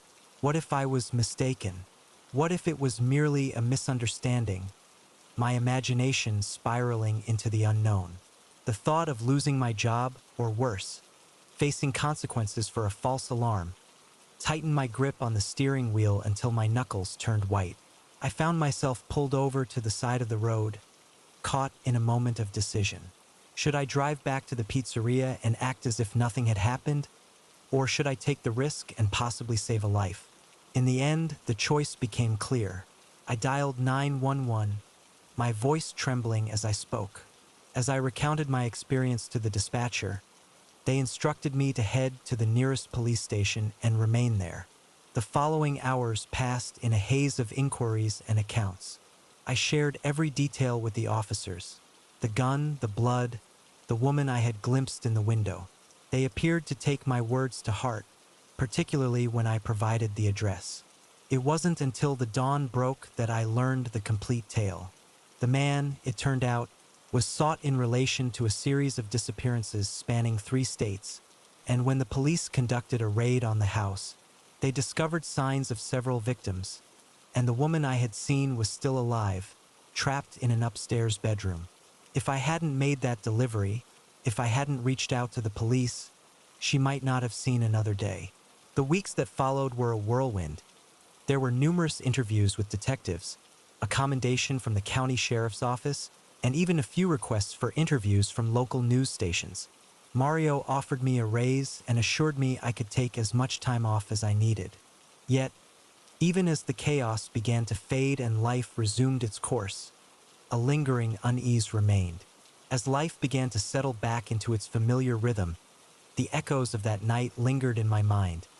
The flickering neon sign, the rain-slicked roads, and the haunting face in the window. These memories wove themselves into my dreams, casting shadows that danced just out of reach. Yet, I continued my work delivering pizzas, though now it felt imbued with a new significance. Each delivery transformed into a potential lifeline, every interaction a fleeting opportunity to impact someone's life. With each arrival at a new house, each knock on a stranger's door, I felt the delicate balance between the mundane and the extraordinary, a reminder of the mysteries that lurked just beyond the surface. There exists a curious line between the ordinary and the extraordinary, where life's pivotal moments often wear the guise of the mundane. A simple pizza delivery, for instance, can set off a chain of events that alters everything. As the lock clicked open, a chill ran down my spine, the door creaking inward to unveil the rustic charm of our rented cabin. An unsettling sensation washed over me, as if we were crossing a threshold from which there would be no easy retreat. If only I had understood then just how accurate that feeling would prove to be, home sweet home for the next chapter of our lives. This week, my boyfriend Matt said cheerfully as he lugged our bags over the threshold. I followed him in, taking in the cozy living room with its stone fireplace and the small kitchenette beyond. It was charming in that quaint, middle-of-nowhere sort of way. We had found the listing online, a secluded cabin in the mystic forest, perfect for a romantic getaway. The photos showed stunning views of the surrounding ancient mystic forest and promised a peaceful retreat from our hectic city lives. The price had been almost too good to be true, but we jumped at the chance. As I stood in that space, a subtle unease crept over me. The air felt heavy, carrying a faint scent of mildew that lingered in the corners. The furniture, though tidy, bore the marks of time, each piece whispering tales of years gone by. Was it just my mind playing tricks? Or did the floorboards creak a tad too much beneath our steps? "Let's open some windows," I suggested, hoping to dispel the tension that clung to the room. "It's a bit musty in here." Matt nodded and approached the nearest window, wrestling with it for a moment until it finally yielded, sliding open with a reluctant groan. It seemed these windows had not been disturbed in quite some time. He joked lightly, and I managed to smile, yet there was an unsettling feeling about the window's stubbornness, as if it held a secret, reluctant to reveal itself. The afternoon slipped away as we settled in, unpacking our clothes and filling the small fridge with our provisions. As the sun dipped below the horizon, casting elongated shadows through the trees, Matt kindled a fire in the fireplace. The warmth and dancing light offered a sense of comfort, easing my unease. "See, this isn't so bad," he said, wrapping an arm around me as we sat together. The worn sofa was just what we needed to relax and reconnect. I leaned into him, wanting to believe it, but as the darkness outside deepened, I couldn't shake the feeling that we were being watched.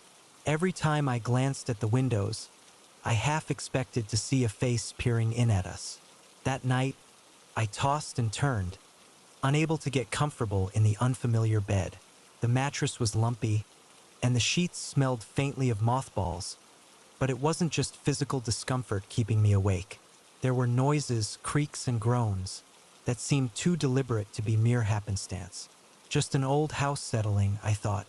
At one point, I could have sworn I heard footsteps in the hallway outside our room. I lay there, heart pounding, straining to hear, but there was nothing but silence. The next morning, I woke to find Matt already up and making coffee in the kitchenette. "Sleep well?" he asked, handing me a steaming mug. I shook my head, taking a sip of the strong brew. "Not really. This place makes weird noises at night." He chuckled. "That's part of the charm, isn't it?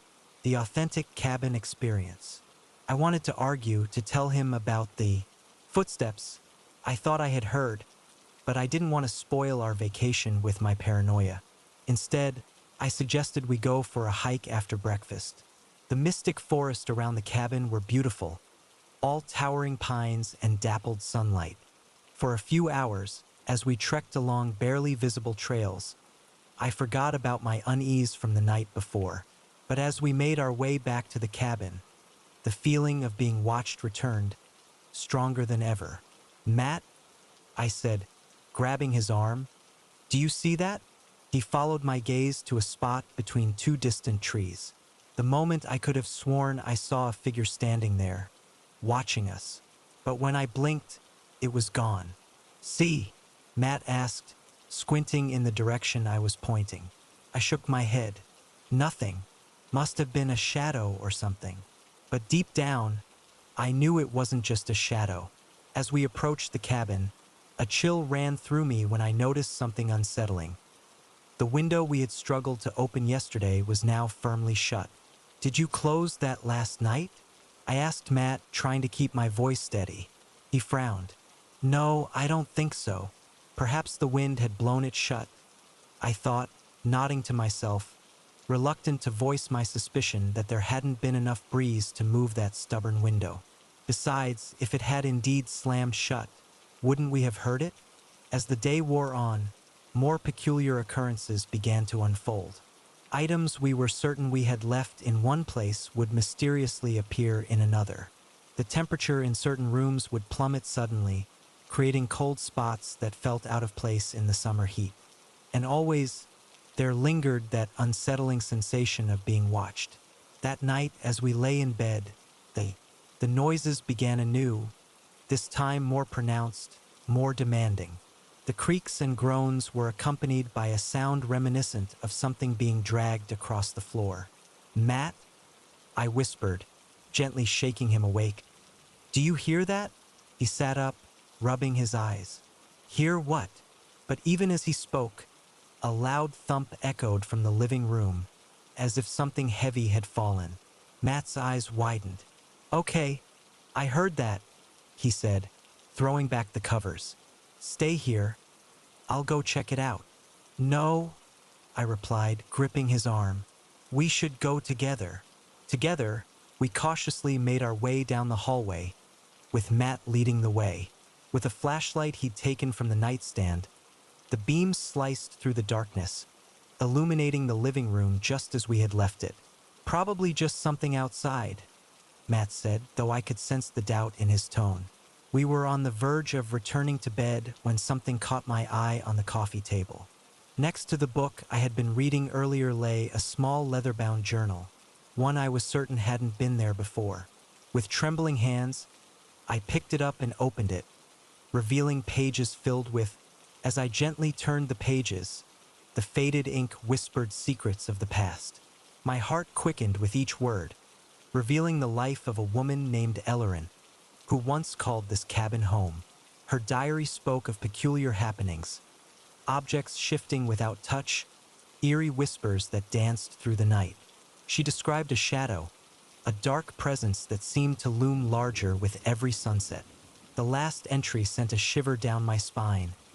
It was a frantic plea, her usually elegant script transformed into a desperate scrawl. "God help me, it's here," she had written, and the weight of her fear lingered in the air. "I can't escape. If anyone finds this, please don't stay. Run while you still can." I looked up at Matt, my face pale. "We need to leave now." He opened his mouth to argue, but at that moment, every light in the cabin flickered and died. In the sudden darkness, we heard a sound that could only be described as a low, menacing chuckle. We didn't wait to see what would happen next. Grabbing only our phones and car keys, we ran for the door.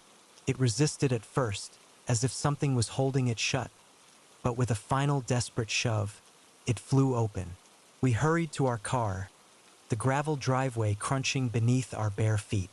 Matt fumbled with the keys, and as I glanced back at the cabin, I caught sight of a face in the upstairs window. Something not quite human, twisted and malevolent, its mouth twisted into a grotesque smile. The engine roared to life, and we sped away, tires squealing against the gravel. We didn't stop until we reached the nearest town, where we checked into a motel, spending the rest of the night huddled together, jumping at every sound. When daylight broke, it was tempting to dismiss the horrors of the night before. Some might brush off what transpired as mere flights of fancy or a collective mirage. Yet deep down, we understood the truth of our experience. We chose not to return for our possessions, reaching out to the rental company instead, explaining that an emergency had compelled us to leave.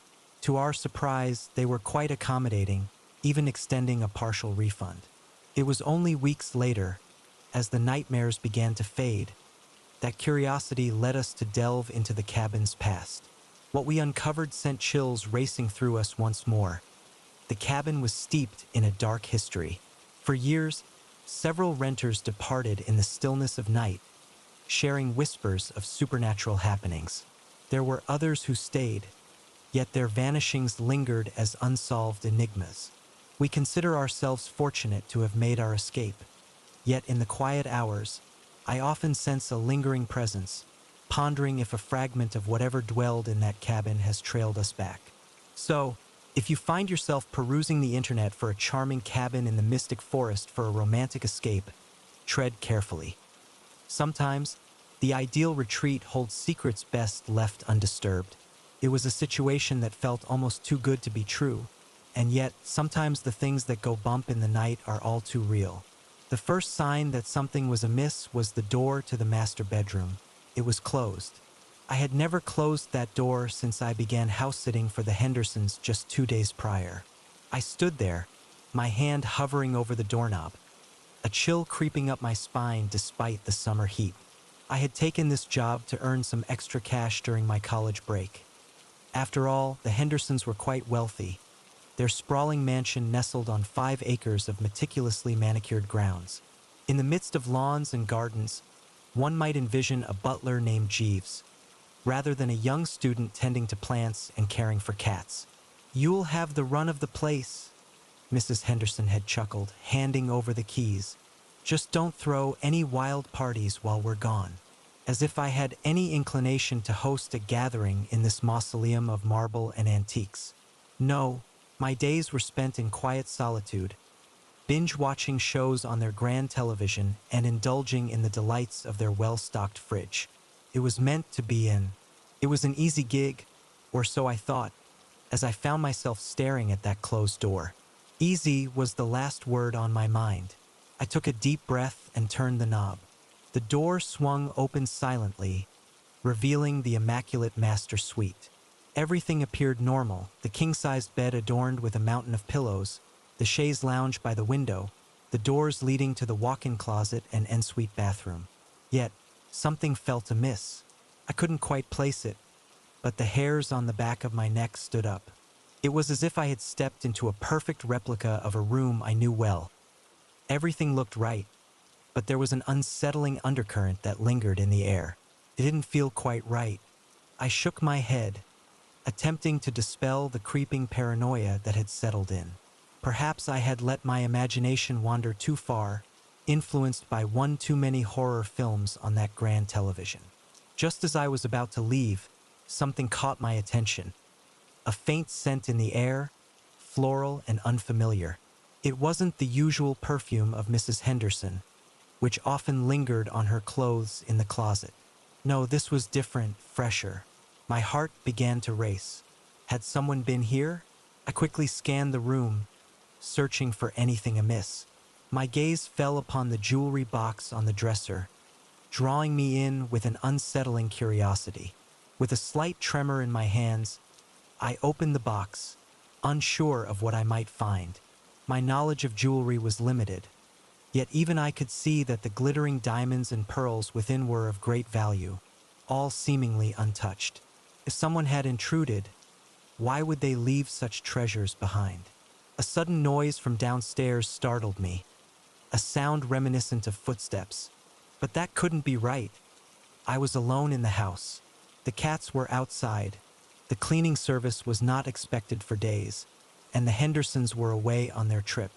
As I embarked on my European vacation for another week, I found myself creeping to the top of the grand staircase, straining my ears against the silence.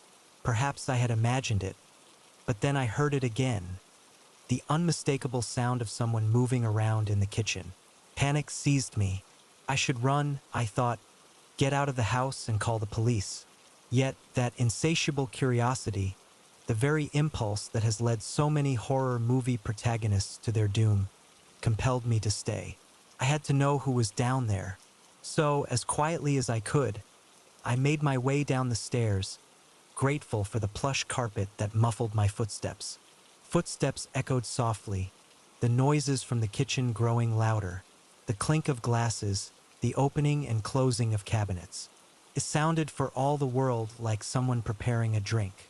I peered around the corner into the kitchen, and a chill ran through me. There, standing at the marble island with his back to me, was a man I had never seen before. He was tall and well-built, dressed in expensive-looking clothes that seemed oddly out of place for a burglar. I must have made a sound, a gasp, perhaps, or a whimper, because suddenly he turned, and our eyes met. For a brief moment, we both stood still, caught in the unexpected encounter. Then he smiled. Not the sinister grin of a villain, but a warm, almost inviting expression. "Ah," he said, his voice smooth and cultured. "You must be the house sitter. Care for a drink?" I found myself frozen, mouth agape, struggling to comprehend the situation. This man had entered the home I was meant to protect, yet here he was, offering me a drink as if we were at a casual gathering. Who are you?" I finally managed to stammer. He chuckled softly, taking a sip from his glass. "Just a friend of the family," he replied, his tone disarmingly calm. "It seems that James Henderson and I share a history, though I couldn't help but frown at the thought. Mr. Henderson had never mentioned any friends who might have access to the house during their absence. "I don't believe you," I said, attempting to muster a bravery I didn't truly feel. "I'm calling the police." I reached for my phone, but before I could make the call, he spoke again, his voice low and unsettling. "I wouldn't do that if I were you, not unless you want James to find out about your little explorations." I froze, a chill running down my spine. How could he know? I had been so careful on my second night here, yet curiosity had led me into this precarious moment. I had begun to explore Mr. Henderson's study, opening drawers and sifting through papers. I reassured myself that I was merely fulfilling my house-sitting responsibilities. Yet a nagging feeling whispered that I was crossing a line. The man smiled once more, but this time there was a sharpness to it. "Oh yes, I know all about that," he said. "Just like I know about the little joyride you took in the Bentley yesterday." My thoughts spiraled. What would Mr. Henderson say? How could he possibly know these things unless he had been watching me? The realization settled in, heavy and unsettling. In the dim light of the room, he raised his glass in a mock toast, a glimmer of mischief in his eyes. "Bright girl," he said, his tone smooth yet unsettling. "Yes, I've been keeping an eye on things, ensuring the Henderson's property is secure." My curiosity piqued.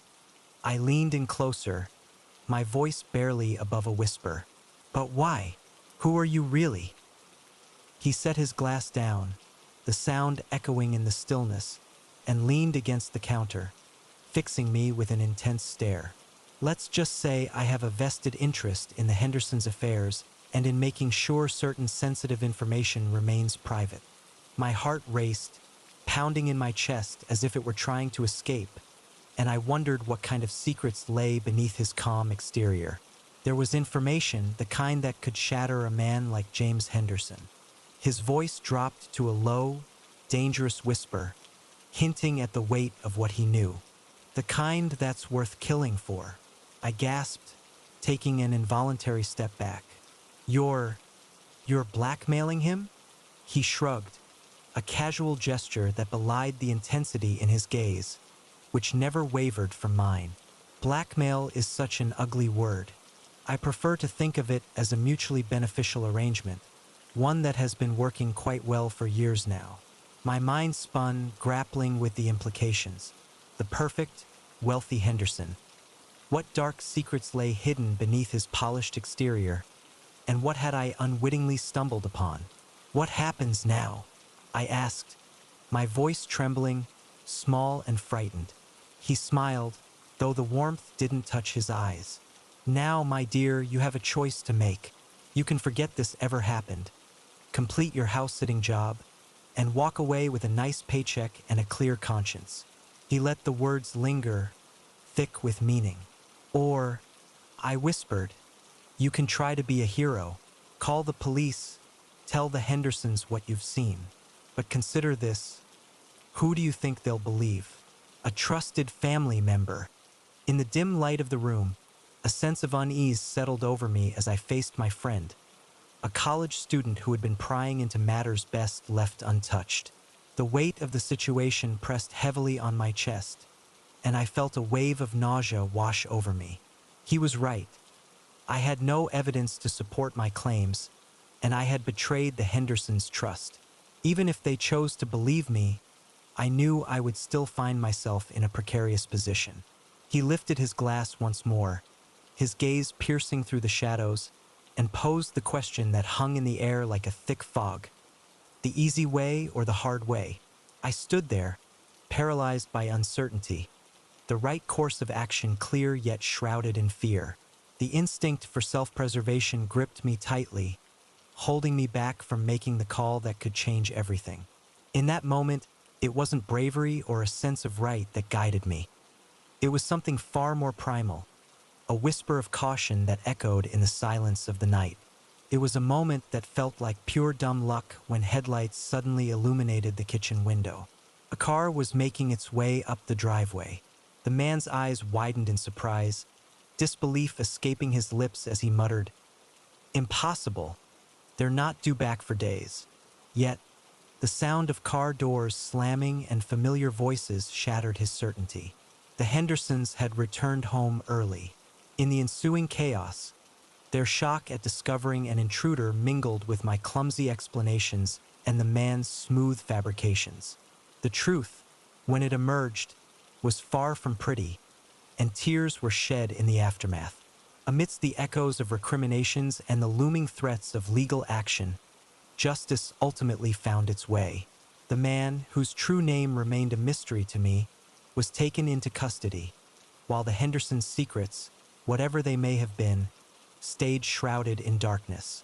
I lost my house-sitting jobs, yes, but in return, I gained a tale that will linger in my memory forever, along with a valuable lesson about the perils of curiosity.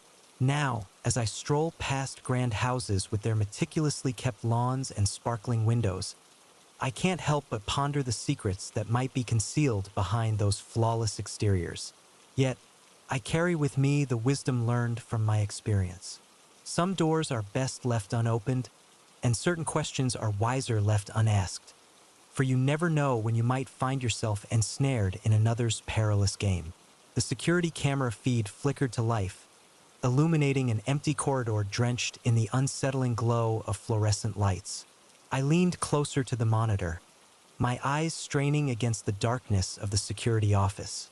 That's when I saw it, a shadow flitting across the screen, there and gone in a heartbeat. My heart raced. I was meant to be alone in this place. This building tonight, my name's Christopher, and I've been working the night shift at Summit Technologies for about 6 months now. It's a big, soulless office building on the outskirts of the city, all glass and steel, and eerily quiet after hours. Most nights, my biggest challenge is staying awake, but tonight was different. Tonight, something was off. I flipped through the different camera feeds, searching for any sign of movement. Nothing on the ground floor, nothing in the stairwells, but then, as I switched to the view of in the executive offices on the top floor, I caught sight of it once more. A figure gliding swiftly between the cubicles, clearly intent on remaining unseen. My initial urge was to summon the police, yet something restrained me. Perhaps it was curiosity, or perhaps a lingering sense that this was more than just a mundane break-in. Whatever the reason, I found my hand reaching for the keycard that would grant me access to the upper floors. The elevator ride felt like an eternity, each second stretching out as my mind whirled with countless possibilities. Was it a burglar, a disgruntled employee, or something worse? The doors slid open with a soft ding that seemed deafening in the silence of the night. I stepped out cautiously, my flashlight beam cutting through the darkness. The executive floor was a maze of cubicles and corner offices, most of them filled with expensive-looking furniture and state-of-the-art computers. I moved slowly, my ears straining for any sound. For a moment, all I could hear was the soft hum of electronics and the pounding of my own heart. Then, from somewhere to my left, the unmistakable sound of typing echoed softly in the stillness of the night. As I approached the noise, I rounded a corner and froze. There, bathed in the eerie blue glow of a computer screen, sat a woman I recognized from the company directory, Madison Grace, one of the senior software engineers. "Miss Grace?" I called out, my voice trembling slightly. She whirled around, her eyes wide with a mix of fear and perhaps guilt. "Who are you?" she demanded, her hand instinctively moving to close the laptop. I stepped forward, shining my flashlight. "Badge Christopher Thompson, Night Security. What are you doing here so late?" Madison's shoulders drooped, and for a fleeting moment, I feared she might crumble. Yet, she regained her composure, a resolute expression taking hold. "I'm uncovering the truth," she declared, and with my presence, she insisted I must witness this as well. Hesitant and tinged with apprehension, I stepped closer. Madison lifted the laptop's lid, exposing a cascade of code that was foreign to my understanding. "Summit Technologies isn't what you believe it to be," she murmured, her tone hushed and urgent. "The software we're developing goes beyond mere business analytics. It's a surveillance tool, more powerful than anything that has ever existed." I frowned, not quite understanding. "What do you mean?" Madison took a deep breath.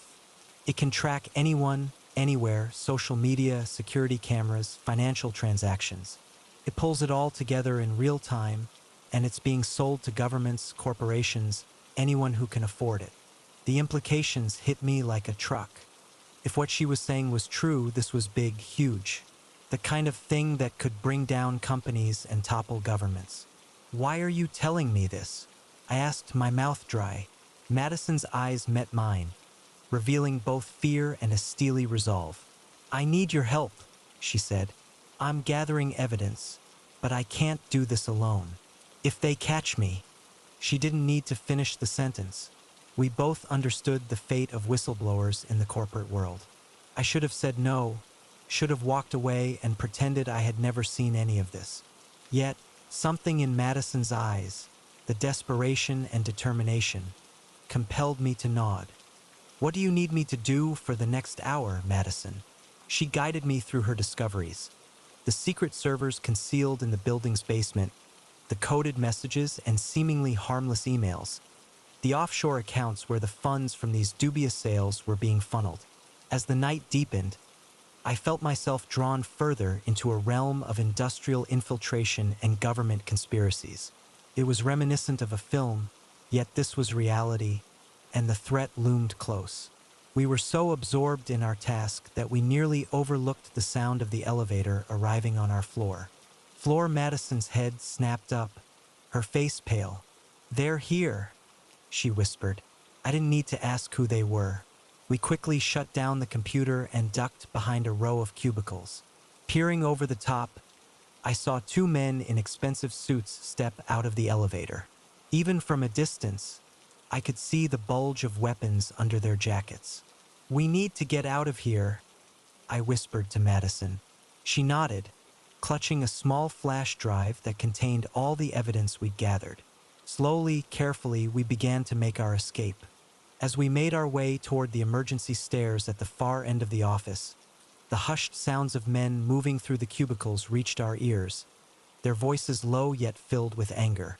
"We know you're here, Madison," one of them called out, a menacing tone lacing his words. "Make this easy on yourself. You know you can't win against us." In that moment, Madison's hand found mine in the enveloping darkness, her grip tight and trembling. Yet her voice remained steady as she whispered, "We have to make it. The world needs to know the truth."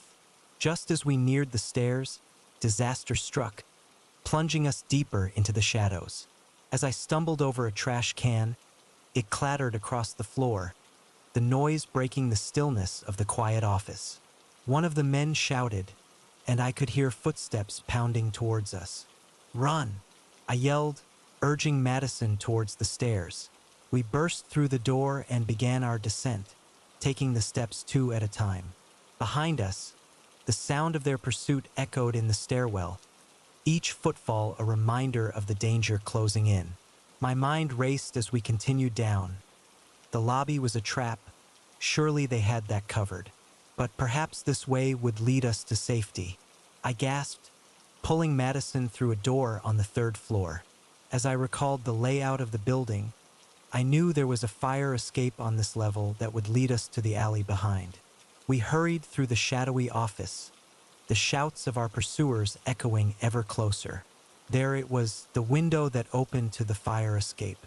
My fingers fumbled with the latch, slick with sweat, just as the door to the office crashed open. The window swung free. "Go!" I urged Madison, helping her through. I followed swiftly, pulling the window shut behind us. The metal of the fire escape creaked with an unsettling sound as we made our way down. Above us, the men's voices rose in frustration, their curses echoing in the night as they realized our escape. A gunshot shattered the stillness, the bullet ricocheting off the railing just inches from my head. We dropped to the ground, urgency propelling us forward, with Madison clutching the flash drive tightly, a lifeline in the dark. Behind us, the sound of footsteps echoed down the fire escape. "My car is this way," Madison panted as we rounded the corner of the building. In moments, we were speeding away from Summit Technologies, the city lights blurring into streaks as the adrenaline began to fade, leaving us to confront the weight of our reality. We had just begun to grasp the reality of our situation. We were fugitives, holding on to information that could cost us our lives if it fell into the wrong hands. "What do we do now?" I asked, my voice hoarse. Madison's gaze remained fixed on the road ahead, her knuckles gripping the steering wheel tightly. "We take this to someone who can help. I have a contact at a news organization. If we can get this information to them." I nodded, realizing that our journey was far from over. Yet, amidst the uncertainty, we had a flicker of hope, a chance to unveil the truth and perhaps find a way out of the darkness. As we journeyed through the night, leaving the city and its hidden secrets behind, a sense of transformation washed over me. In just a few fleeting hours, I had shifted from a mere night security guard to a participant in what might become one of the most significant whistleblowing events in history. The uncertainty of the future loomed large.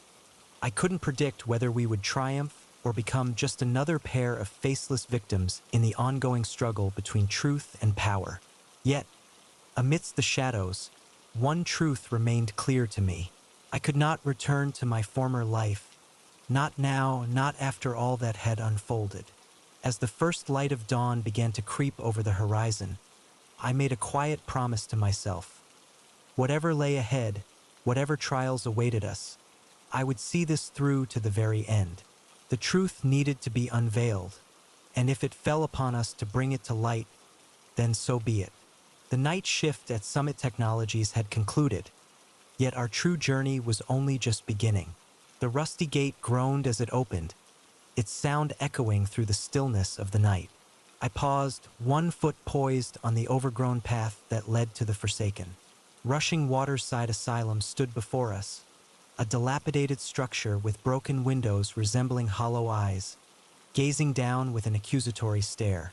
Deep down, I knew this was a bad idea, yet the thrill of adventure and the encouragement of my friends urged me onward. "Come on, Nathan, don't chicken out now," Mia called from ahead, her flashlight beam flickering across the crumbling facade. I took a deep breath and stepped fully onto the property, the gate clanging shut behind me with a finality that sent a shiver down my spine. There were four of us, Mia, our... In the dim light of our gathering, Will, our self-appointed leader, stood with a sense of purpose, while Sophia, the resident skeptic and amateur photographer, observed with a raised eyebrow. I, the reluctant voice of reason, often unheard, felt the weight of our plans. For weeks, we had anticipated this excursion, sparked by Mia's discovery of an article detailing the asylum's haunting past. Established in the 1800s and shuttered in the 1970s due to chilling allegations of patient abuse and unethical experiments, Rushing Waterside had woven itself into the fabric of local legend. Over the years, ghost hunters and thrill seekers had ventured into its depths, yet most returned with tales that sent shivers down the spine. Fear had once driven them away from the building, its crumbling facade a reminder of what lay within. Tonight, however, was different. The full moon cast a silvery glow, illuminating their path, while Mia's cousin, a member of the police force, had whispered that patrols would be sparse. It was a moment of decision, a chance to uncover the secrets hidden behind the main entrance. As they drew closer, the weight of the building's history loomed large, graffiti splashed across the lower walls, a desperate attempt to disguise the institution's dark past. Sophia captured the moment with her camera, the flash momentarily piercing the shadows that surrounded them. As the dim light flickered across the worn porch, Mia leaned in, her voice barely above a whisper, charged with anticipation. "Okay, everyone, remember the plan," she urged, her excitement evident. "We stick together, we don't touch anything we don't have to. And if anyone wants to leave, we all leave." "Got it." We nodded, though I caught Will rolling his eyes, his skepticism clear. He had made his feelings about this ghost hunting adventure known, yet he wouldn't let me venture into the unknown alone. The front door, secured with a heavy chain, posed a challenge, but Will swiftly tackled it with the bolt cutters he had brought along. The chain fell away with a clank that echoed into the stillness of the night. Mia pushed the door open, and we were greeted by a wave of stale, musty air. Stepping inside felt like crossing into another realm. Our flashlights illuminated a reception area frozen in time, with dust-covered chairs lining the walls and an ancient reception desk standing sentinel, its surface cluttered with moldering papers and long-dead plants. "This is incredible," Sophia whispered, her camera clicking rapidly. It was as if the occupants had simply walked out one day and never returned. As we ventured deeper into the building, our footsteps echoed softly against the peeling walls. The beam of my flashlight illuminated something etched into the paint, A name, help me, scratched with a sense of urgency. I swallowed hard, attempting to dismiss the chill that crept down my spine. With each step, the atmosphere grew more oppressive. The air thickened, heavy with dust and decay. We passed by old treatment rooms, their equipment rusted and foreboding in the dim light. An overturned gurney in one hallway startled us, its wheels creaking softly in the stillness, squeaking slightly as our movement disturbed decades of stillness. "Hey, check this out," Will called, his voice unnaturally loud in the quiet. He stood in front of a heavy metal door, its surface marred by deep scratches. "Looks like someone really wanted out of here." As we gathered around, I noticed something odd. Unlike everything else we'd seen, this door seemed cleaner somehow, less dusty. Before I could point this out, Mia was already pushing it open. The room beyond was pitch black, swallowing our flashlight beams. As we stepped inside, I felt there was a change in the air, a coolness that seemed out of place within the confines of the sealed building. A faint breeze whispered through the space, and unease settled in. "Guys, I don't like this," I murmured, my voice barely rising above a whisper. "Perhaps we should." But the thought was cut short as the door slammed shut behind us with a thunderous bang, plunging us into an enveloping darkness. Luz screamed, and I heard the clatter of her camera hitting the floor. "What the hell?" Will's voice trembled, laced with barely contained panic. "Mia, where are you? Is everyone okay?" My hands shook as I fumbled for my flashlight, the weight of the moment pressing down on us all. With great difficulty, I managed to maintain my grip on the device. At last, it sprang to life, casting a beam that unveiled a room that seemed to have materialized out of thin air. The dilapidated asylum interior vanished, replaced by a sleek, modern laboratory, its surfaces gleaming with stainless steel and the gentle hum of machinery filling the air. This isn't possible," Mia murmured, her earlier confidence evaporating. "Where are we?" Before anyone could respond, a door at the far end of the room hissed open, and a figure emerged, silhouetted against the light, obscuring any details from our view. His features were unsettling, the silhouette all wrong. Limbs stretched too long, jointed in ways that defied nature. "Welcome," it rasped, a harsh metallic sound that sent shivers down my spine. Panic surged within us as we turned to flee, only to discover the door we had entered through had vanished, replaced by a smooth, featureless wall. We were ensnared. What followed was a haunting ordeal of flashing lights, screeching alarms, and the relentless, terrifying presence of our inhuman hosts.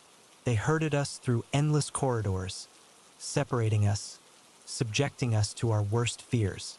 Tests and procedures unfolded around us, their nature too unsettling to articulate. Time slipped away, leaving me unsure if I had been lost for hours or days. Eventually, I returned to that initial room where my friends awaited, yet we were transformed, altered in ways that were both subtle and profound. Our eyes shimmered softly in the low light, while skin bore a metallic sheen, and well, Mia was no longer truly herself. The figure from before lingered, its featureless face somehow radiating amusement. "The experiment was a success," it declared. "You may go." Just like that, we were released. We found ourselves once more before the abandoned asylum, standing in silence, aware that something profound had transpired. The building's windows glowed with an eerie light, and a distant hum of machinery echoed from within. We wandered away, each of us wrapped in our own thoughts, grappling with the weight of our experience. As we approached the gate, I glanced back for one final look. The asylum appeared to shimmer, its shape subtly altering before my eyes. In that fleeting moment, I glimpsed its true nature, not merely a forsaken relic, but a veil concealing something far more unsettling. More advanced and alien than we could have imagined. We never spoke of that night again. Not really. How could we? Who would believe us? Yet, sometimes, When I catch a glimpse of the strange glow in Sophia's eyes or notice the way Will's skin reflects light just a little too perfectly, I'm reminded that our adventure was all too real. And late at night, when the moon is full and the world is quiet, I swear I can hear it. The metallic voice calling me back to rushing Waterside Asylum, back to the place where everything changed and where fear is a part of me that will always linger. I can't quite tell if we unearthed a long-buried secret that night or if we simply wandered into a realm not meant for human eyes. What I do know is that the next time someone proposes an adventure into an abandoned building, I will be sprinting in the opposite direction. Sometimes, the unknown is best left untouched, and certain doors are meant to remain closed forever.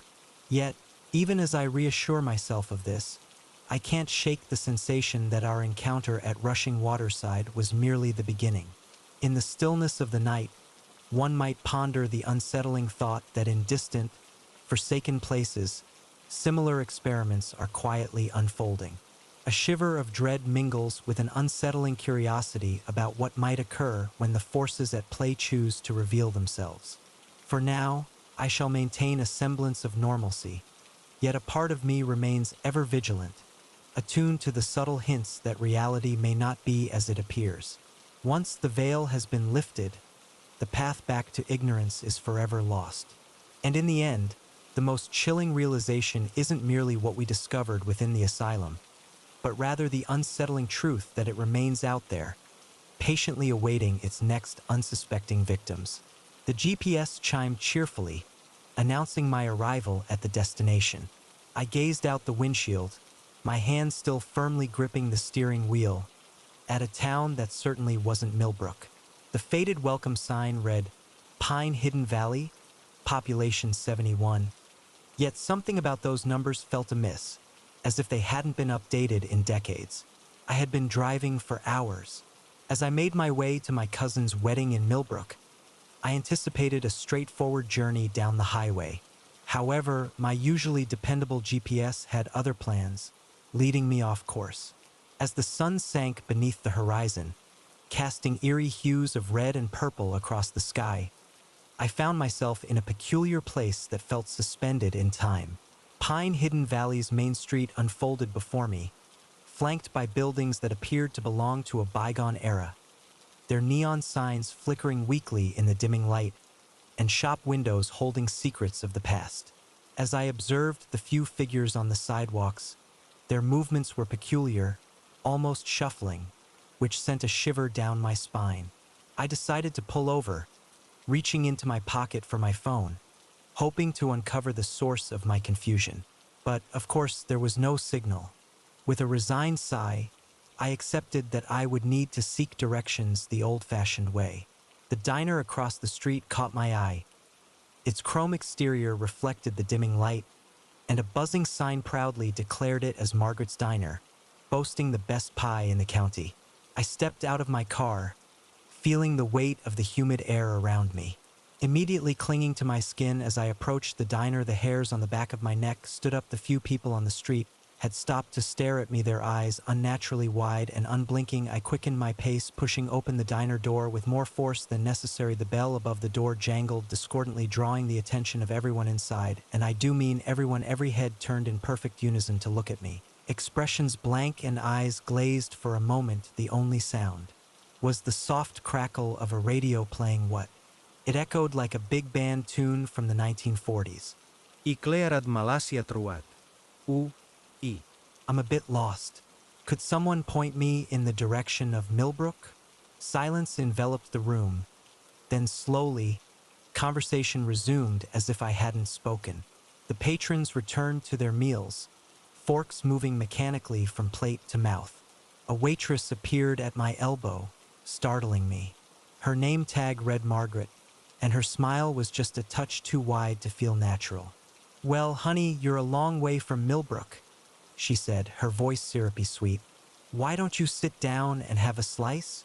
As I sat there, the air thick with unspoken tension, I felt an instinctual urge to flee, to escape back to the safety of my car and drive away into the night.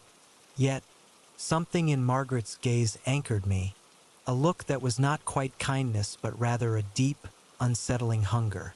Before I could fully comprehend my surroundings, I found myself nestled in a booth, a slice of cherry pie placed before me, an offering I hadn't requested. Margaret lingered nearby, her smile wide and unwavering. "Eat up, honey," she encouraged, her voice sweet yet laced with an undercurrent of something more. "It'll help you think clearer." I picked up the fork, compelled to comply, if only to buy myself a moment of clarity amidst the growing unease. To soothe her, the pie filling shimmered in a manner that stirred an unsettling memory of fresh blood. I took a tentative bite, and instantly, my senses were engulfed. It was the most exquisite flavor I had ever encountered, sweet, tart, and rich in a way that felt almost surreal. I found myself compelled to take another bite, and then another, unable to resist. As I indulged, the diner around me began to shift and blur. The patrons moved with an eerie grace, their motions becoming fluid and natural. The music on the radio sharpened, transforming into a melody that felt hauntingly familiar. Even Margaret's presence seemed to change. Her smile appeared less forced, more genuine. "Isn't that better?" she asked, sliding into the seat across from me. "Now tell me, what brings you to our little town?" I blinked, trying to remember. Why was I here? Something about a wedding, but that seemed so unimportant now. "I'm not sure," I admitted. Margaret patted my hand, her touch sending an electric jolt up my arm. "That's all right, honey.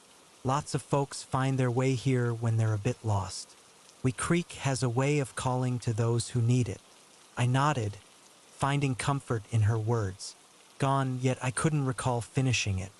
Outside, night had fully descended, the street now bathed in the warm glow of old-fashioned street lamps. "Why don't I show you to the hotel?" she suggested, her voice soothing. "You looked like you could use some rest." I followed her out of the diner, my legs moving as if guided by an unseen force. The street buzzed with life, filled with people strolling and chatting, all smiling and nodding at me as if I were an old friend they had long awaited. The hotel stood before us, a grand old building with its Victorian charm, inviting yet mysterious, stood in stark contrast to the more modest structures surrounding it. As we climbed the steps, a wave of dizziness washed over me. Margaret steadied me with a hand on my elbow, her touch both comforting and unsettling. "Don't worry," she said, her voice distant and echoing. "Everyone feels a bit off at first. You'll adjust soon enough." The lobby was a blur of dark wood and red velvet. I have a vague memory of signing something, of being handed a heavy brass key. Then, I was in a room with ornate wallpaper swirling in patterns that seemed to dance in the dim light, seemed to shift when my gaze wandered. I sank onto the bed, my mind swirling as awareness faded. In that fleeting moment, Margaret's voice echoed softly, though her presence eluded me in the dimness of the room. "Welcome to Pine Hidden Valley, honey. You're home now." I jolted awake, sunlight filtering through delicate lace curtains. For a heartbeat, I was adrift, unsure of my surroundings or how I had arrived. Then, like a tide, memories surged back. The wrong turn, the peculiar town, Margaret's diner, the pie. I propped myself up, my head still spinning. As I stood in the room, the atmosphere enveloped me like a scene from a bygone era, filled with antique furniture and a faded elegance that whispered of stories long past. Yet, there was an unsettling quality to it, as if the setting were a stage, not quite real upon closer inspection. I made my way to the window, drawing back the curtains to reveal the street below, alive with activity, yet strangely out of place. Cars from the 1950s glided by, their fins catching the morning light, while women in poodle skirts and men in fedoras ambled along the sidewalk. It felt as though the entire town was ensnared in a time warp. My thoughts raced. I needed to reach for my phone to call for help. As I reached for it, a sense of unease washed over me. My pockets were empty. With a growing sense of dread, I noticed I was dressed in unfamiliar attire, a button-up shirt and high-waisted trousers that seemed to have been plucked from a vintage collection. Suddenly, there was a knock at the door. "Room service." Margaret's cheerful voice rang out. I opened the door slowly, revealing Margaret, who stood there balancing a tray with a steaming cup of coffee and yet another slice of that troublesome pie. "Good morning, sunshine," she chirped, her bright demeanor contrasting sharply with the unsettling atmosphere. "Thought you might need a pick-me-up after your long journey." "What's happening here?" I asked, my voice hoarse. "What is this place? What have you done to me?" Margaret's smile remained steady. Now, there's no need for all that. Pine Hidden Valley is simply a special place for special people. Those who need a fresh start, who wish to forget their troubles. And you, my dear, seem to need that more than most." I shook my head, trying to dispel the fog that clung to my thoughts. "But I didn't want this. I was just passing through. I need to get back. I have a wedding." "A wedding," Margaret interrupted. Eyes gleaming, she leaned in closer. "Oh, honey, is that what's got you so worked up? Well, why didn't you say so? We love weddings here in Pine Hidden Valley. In fact, I think old Mr. Benjaminson's daughter is getting married this weekend. I'm sure they'd be happy to have you join the celebration." Her tone made it clear this wasn't a mere suggestion. A chill ran down my spine as I grasped the true nature of my situation. This wasn't just a strange town. It was a trap, and I had walked right into it. "I think I'd like to leave now," I said, trying to muster some courage. My voice remained steady as Margaret's smile faded into something more somber. "Oh, honey, don't you know? Nobody ever really leaves Pine Hidden Valley. But don't worry, you'll come to love it here. We all do in the end." Just then, a group of townspeople emerged in the hallway behind her, their smiles mirroring Margaret's, their eyes reflecting the same unsettling hunger I had noticed the night before. "Why don't you come downstairs and meet everyone properly?" Margaret suggested, reaching out to take my hand. "After all, we're your family now." I felt a strong urge to resist, to run away, to scream, but as Margaret's fingers closed around mine, I felt that same electric jolt from the night before, and suddenly the idea didn't seem so bad after all. Wasn't this what I'd always wanted? A place to belong, a simpler life free from the stresses of the modern world. As Margaret led me down the stairs, the other townspeople falling in behind us like a mob parade, I felt the last of my resistance fading away. Pine Hidden Valley may not have been my intended destination, but maybe, just maybe, it was where I was meant to be. It was meant to be all along. As the sun shone brightly outside, the street alive with the bustle of a perfect 1950s day. As I stepped out into it, hand in hand with my new family, I couldn't quite remember why I had ever wanted to leave. Then, the first gunshot shattered the stillness of the ancient mystic forest, sending birds scattering into the sky. I froze, my heart pounding in my chest. This was supposed to be a peaceful hike, a chance to clear my head and enjoy nature. But in an instant, it had turned into something far more dangerous. I had set out early that morning. As the morning sun rose, I found myself driving towards a remote trailhead I had stumbled upon online. It promised stunning views and challenging terrain, ideal for a solo hike. The first few hours unfolded just as I had imagined. The crisp autumn air, the satisfying crunch of leaves beneath my feet, and a profound sense of solitude that felt elusive in the city. Yet now, as I stood there, frozen in place, straining to catch any further sounds, the reality of my isolation settled in. I was miles away from civilization, devoid of cell phone signal, and seemingly sharing the mystic forest with someone who might be armed and dangerous. For a moment, I attempted to make sense of it all. Perhaps it was merely a hunter, I mused, but the season for hunting had not yet arrived. Deep within me, a sense of foreboding whispered that this was something else entirely. The shot had resonated too near, too intentional. Another crack shattered the stillness, echoing through the trees, closer this time, accompanied by shouts. Though the words were lost to me, the tone was unmistakably filled with anger. My instincts surged to the forefront, and I swiftly took refuge behind a sturdy oak tree, striving to shrink into the shadows. From my concealed vantage point, I cautiously surveyed the ancient mystic forest, where the once familiar undergrowth now felt ominous and alive. Once, the beauty of the surroundings enveloped me, but now it felt heavy, as if shadows were concealing dangers lurking in every corner. I focused on my breath, aware that even the slightest noise could betray my hiding place. Then I caught sight of them, two men clad in camouflage, crashing through the underbrush about 50 yards away. They carried rifles, their movements deliberate, eyes darting across the ancient mystic forest floor. A sudden realization struck me: poachers. Their restless energy suggested they were on the hunt for something or someone. I pressed myself tighter against the tree, willing myself to remain unseen, to become invisible. The men were drawing nearer, their voices now clear enough for me to discern their words.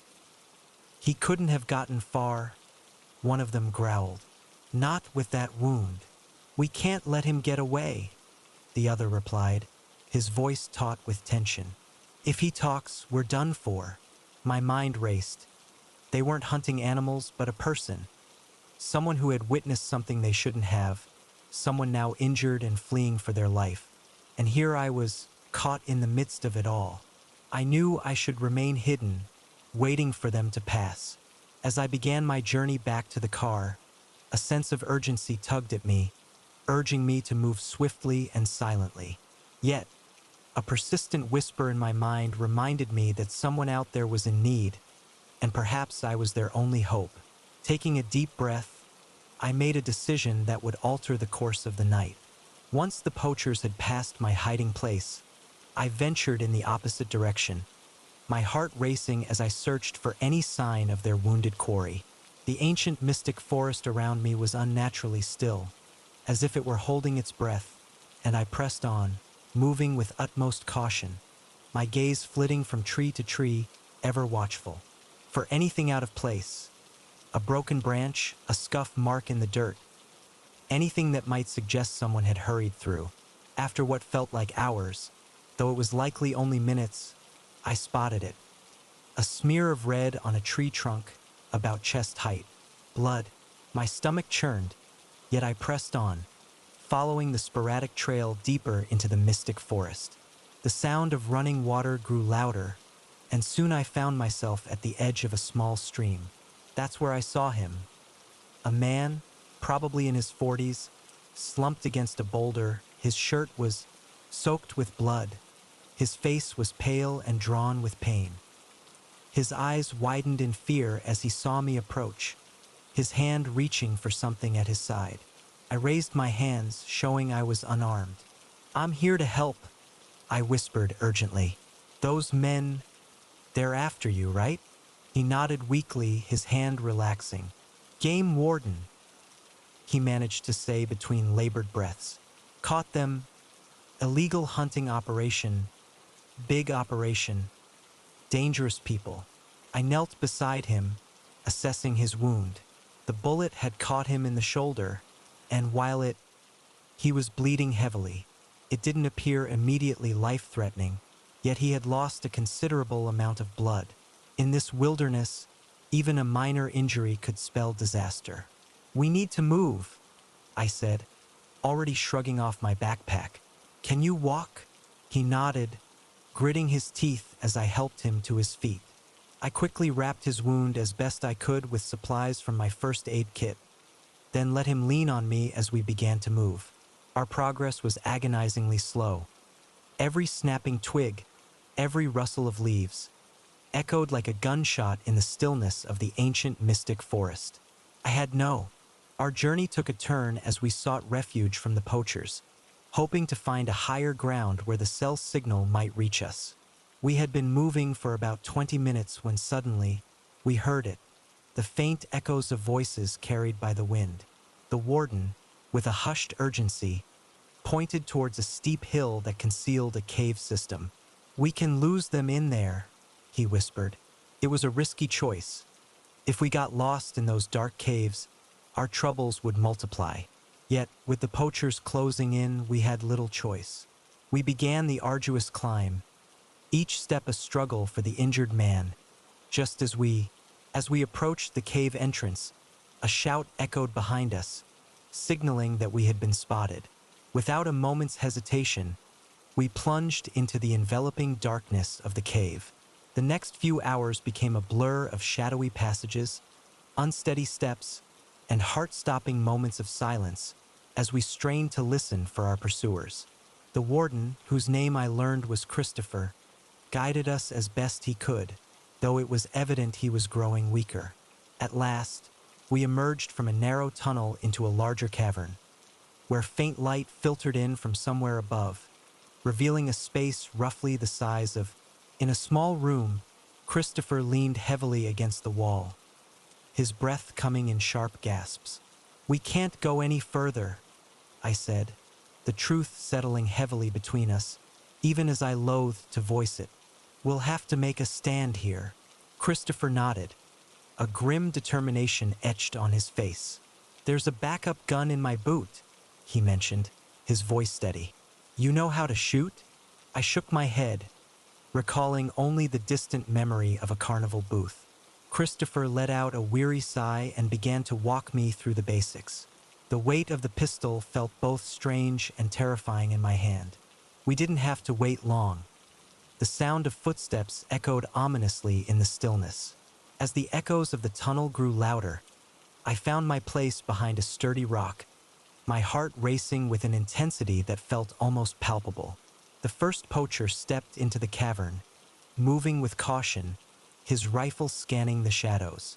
I held my breath, my finger poised on the trigger, hoping against hope that it wouldn't come to that.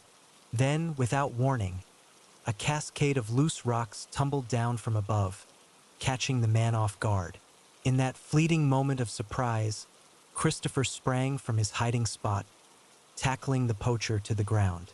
The gun discharged, the sound reverberating through the confined space, a chilling reminder of the danger that surrounded us. In that eerie moment, uncertainty enveloped me as I struggled to comprehend who had been struck. Suddenly, the second poacher stormed into the cavern, his rifle trained on Christopher. Time seemed to stretch, each heartbeat echoing in the silence, as I noticed the poacher's finger tightening on the trigger. Without a moment's thought, I emerged from my hiding place behind the rock and fired. The gun jolted in my hand, the shot veering off course, but it served its purpose. The poacher turned to face me, granting Christopher the chance he needed to subdue him. Amidst the ensuing chaos, I stumbled upon some rope in my backpack, and together we bound the two poachers, ensuring they could no longer pose a threat. Surprise had subdued us more than our own fighting skills. As the adrenaline faded, the reality of what had just transpired settled in. I sank to the ground, my body trembling. Christopher sat heavily beside me, his face pale yet his eyes remained clear. "You did good, kid," he said softly. "Not many would have stopped to help a stranger in the mystic forest." I managed a weak smile. "Guess I watched too many superhero movies as a kid." A faint sound caught our attention, the whir of helicopter blades. Christopher's face broke into a relieved grin. "Back up," he said. "I missed my check-in. They must have come searching." For the sound grew louder, and then sunlight suddenly flooded the cavern. A hole in the ceiling, previously unnoticed, was large enough for us to be spotted from the air. Within minutes, rescue crews were rappelling down, and our ordeal was finally over. In the days that followed, as I gave statements to police and park rangers, the full scope of what we had stumbled into became clear. The poachers were part of a large illegal hunting operation that had been targeting endangered species in the area for years. Our actions unraveled a significant wildlife crime ring. Christopher, having recovered from his injuries, ensured that my contributions were acknowledged. Yet, the most profound reward was the understanding that I had made a difference. In a pivotal moment, I chose to help instead of turning away. Now, each time I venture into the wilderness, I carry a more thorough first aid kit, a satellite phone, and a deep appreciation for the unforeseen twists life can present. The ancient mystic forest remains my sanctuary, but I navigate it with heightened awareness, my eyes open to all that surrounds me. That adventure and the chance to make a difference might be lurking just around the next bend in the trail. The last call for drinks echoed through the empty bar, my voice resonating in the vast, hollow space. I had been working at the Iron Horse for 3 years, yet I had never witnessed it this desolate on a Friday night. As I wiped down the counter for what felt like the 100th time, an unsettling feeling crept over me. Perhaps it was the storm brewing outside, or maybe it was simply my imagination weaving tales in the quiet of the night. The night was enveloped in an eerie quiet, and I found myself counting the minutes until I could finally lock up and head home. I'm Madison, the bartender extraordinaire, and tonight, it seemed, I was the only soul brave enough to face the howling wind and the sheeting rain. Even my boss had decided to call it quits early, leaving me with strict instructions to close up shop at midnight sharp, no exceptions. The ancient clock above the bar ticked closer to the hour, each movement of its hands feeling like an eternity. I had already cleaned every glass, restocked every bottle, and swept the floor twice. There was nothing left to do but wait. A flash of lightning illuminated the world outside, followed almost immediately by a crack of thunder that shook the windows. I jumped, nearly dropping the glass I was polishing. "Get a grip, Madison," I chided myself. "It's just a storm." That's when I heard it. A soft scraping sound, barely audible over the rain pounding against the roof. I froze, straining my ears. There it was again, coming from the back of the bar near the storage room. "Hello," I called out, hating how my voice quavered. In the stillness of the night, a profound silence enveloped the room, only to be pierced by the unmistakable sound of footsteps, slow and deliberate, drawing nearer to me. My heart raced as I scanned the dimly lit bar, searching for anything that might serve as a weapon. My gaze landed on a heavy bottle of bourbon, and I gripped it tightly, inching toward the end of the bar. "I'm armed," I declared, attempting to infuse my voice with a confidence I did not truly possess. "And I've already called the police." The footsteps paused for a heartbeat, leaving only the storm's fury and the frantic rhythm of my own heart in the air. Then, a voice emerged, low and raspy, cutting through the tension. "No, you haven't." A figure stepped into view, shrouded in shadows. In the dimly lit corner of the bar, shadows danced, and there stood a man, tall and broad-shouldered, his face obscured by the hood of a dark jacket. He moved with an unsettling grace, each step deliberate and measured. "We're closed," I said, my knuckles turning white around the neck of the bourbon bottle. "You need to leave." A chuckle escaped him, sending a chill creeping down my spine. "Oh, I don't think so. In fact, I believe you're going to pour me a drink." As he stepped into the faint glow of the bar's aging neon signs, I caught a glimpse of his face and his eyes. His gaze was dark and intense, fixed upon me with an unsettling focus. Yet, it was his smile that truly unnerved me. Too wide, too many teeth, like a predator sizing up its prey. I listened, trying to keep my voice steady. "I don't want any trouble. Take whatever's in the till and go. I won't call the cops, I swear." He laughed again, sliding onto a bar stool with a fluid ease. "I'm not here for money, Madison. I'm here for something far more valuable." The fact that he knew my name sent a fresh wave of fear coursing through me. I glanced at the door, weighing my chances. As I contemplated making a hasty exit, the man's smile seemed to grow, as if he could sense my thoughts. "I wouldn't if I were you," he said softly, his voice smooth like velvet. "Now, how about that drink?" My instincts as a bartender kicked in, momentarily pushing aside my fear. "What's your poison?" I asked, trying to sound casual. "Surprise me," he replied, his gaze unwavering, piercing through the dim light. With trembling hands, I took a seat, poured the bourbon, and reached for a glass. My mind raced, searching for an escape from this unsettling encounter. The phone lay in my pocket, but calling for help felt impossible without drawing his attention. Perhaps if I could distract him somehow, I settled on a classic old-fashioned, my hands moving almost on autopilot as I mixed the drink. The familiar routine helped calm my nerves, if only slightly. As I worked, I tried to engage him in conversation, hoping to learn something, anything, that might help me. So I said, keeping my tone as casual as possible, "Come here often?" He smirked, clearly amused by my attempt at small talk. "First time, actually, but I've been watching this place for a while." "Watching you?" A chill ran down my spine. "Me? Why, you're special, Madison," he said. Leaning forward, he spoke with an intensity that made the air around us feel charged. "You have something I need," he said, as I slid the finished drink across the bar, careful to maintain my distance. "Look, I'm just a bartender. I don't have anything valuable." His insistence was unsettling. "Oh, but you do," he replied, his voice low and compelling. "You just don't know it yet." As he reached for the glass, his sleeve slipped back slightly, revealing a strange symbol tattooed on his wrist.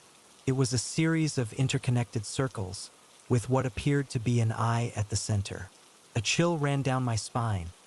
Something about it felt wrong, unnatural. He caught me staring and smiled that too wide smile again, and in that moment the shadows in the room seemed to deepen. Curiosity, a fascinating thing, isn't it? It often leads us down paths we never expected to tread. The first step, you see, is always the most intriguing. As I took a sip of my drink, I couldn't help but nod in appreciation, awakening to the reality of the world around us. It was a curious thought, realizing that he was not merely a creepy stalker, but one with delusions of grandeur. I felt the urgency to bring this encounter to a close. "Listen," I said, striving for a tone of authority. "I don't know what you believe I possess, but you are mistaken. Now, I must ask you to leave. We closed 10 minutes ago." In that moment, his expression shifted, the darkness creeping in, stripping away all pretense of friendliness vanishing. "I'm not going anywhere, Madison, and neither are you not until you give me what I came for." And what exactly is that I demanded, fear giving way to anger. In response, he reached into his jacket and pulled out a small ornate box. It was made of some dark wood I didn't recognize, carved with symbols similar to the one on his wrist. As he set it on the bar, I could have sworn I heard a faint whisper coming from inside. "In this box," he said, his voice low and intense, "is a key that can only be used by someone with a..." It was a very special gift, one that you possess, whether you are aware of it or not. I found myself staring at the box, a sense of dread washing over me. Part of me longed to grab it and flee, while another part yearned to smash it to pieces. Yet, I steeled myself and met his gaze. "I don't know what you're talking about," I said. "I don't have any gift. I'm just a normal person trying to do my job." He shook his head, a look of pity crossing his face. "Oh, Madison, there's nothing normal about you. Why do you think you've always felt different? Do you ever feel a presence before it reveals itself? Why do you think the spirits in this old bar choose to share their secrets with you when the world is silent?" I took a step back, my thoughts swirling in confusion. How could he possibly know about the whispers? I had kept that to myself, convinced it was merely a figment of my imagination. Yet, here stood the stranger, unveiling the hidden truths I had buried deep within. "What are you?" I whispered, my voice barely audible. His smile returned, but this time it carried a trace of sorrow. "I am a keeper, one entrusted with the delicate balance of the unseen. Between this world and the realms beyond, you, Madison, stand as a gatekeeper. You possess the power to open doors that ought to remain closed or to seal them shut forever." As he spoke, The air in the bar thickened, and the shadows in the corners deepened, taking on a more menacing quality. The whispers I had always dismissed as mere figments of my imagination grew louder, more insistent. "This isn't real," I said, but even as the words escaped my lips, I sensed the truth lurking beneath. Deep down, in a part of myself I had long tried to ignore, I understood he was speaking the truth. "It's very real," he said. Softly, the moment arrived for acceptance. "Open the box, Asra. Claim the key. Embrace your destiny." I glanced at the box, then back at him. In that instant, I understood I was teetering on the edge of a decision. One path would return me to my ordinary life, tending bar and ignoring the whispers that haunted the night. The other would thrust me into an unfamiliar realm, fraught with dangers beyond my comprehension.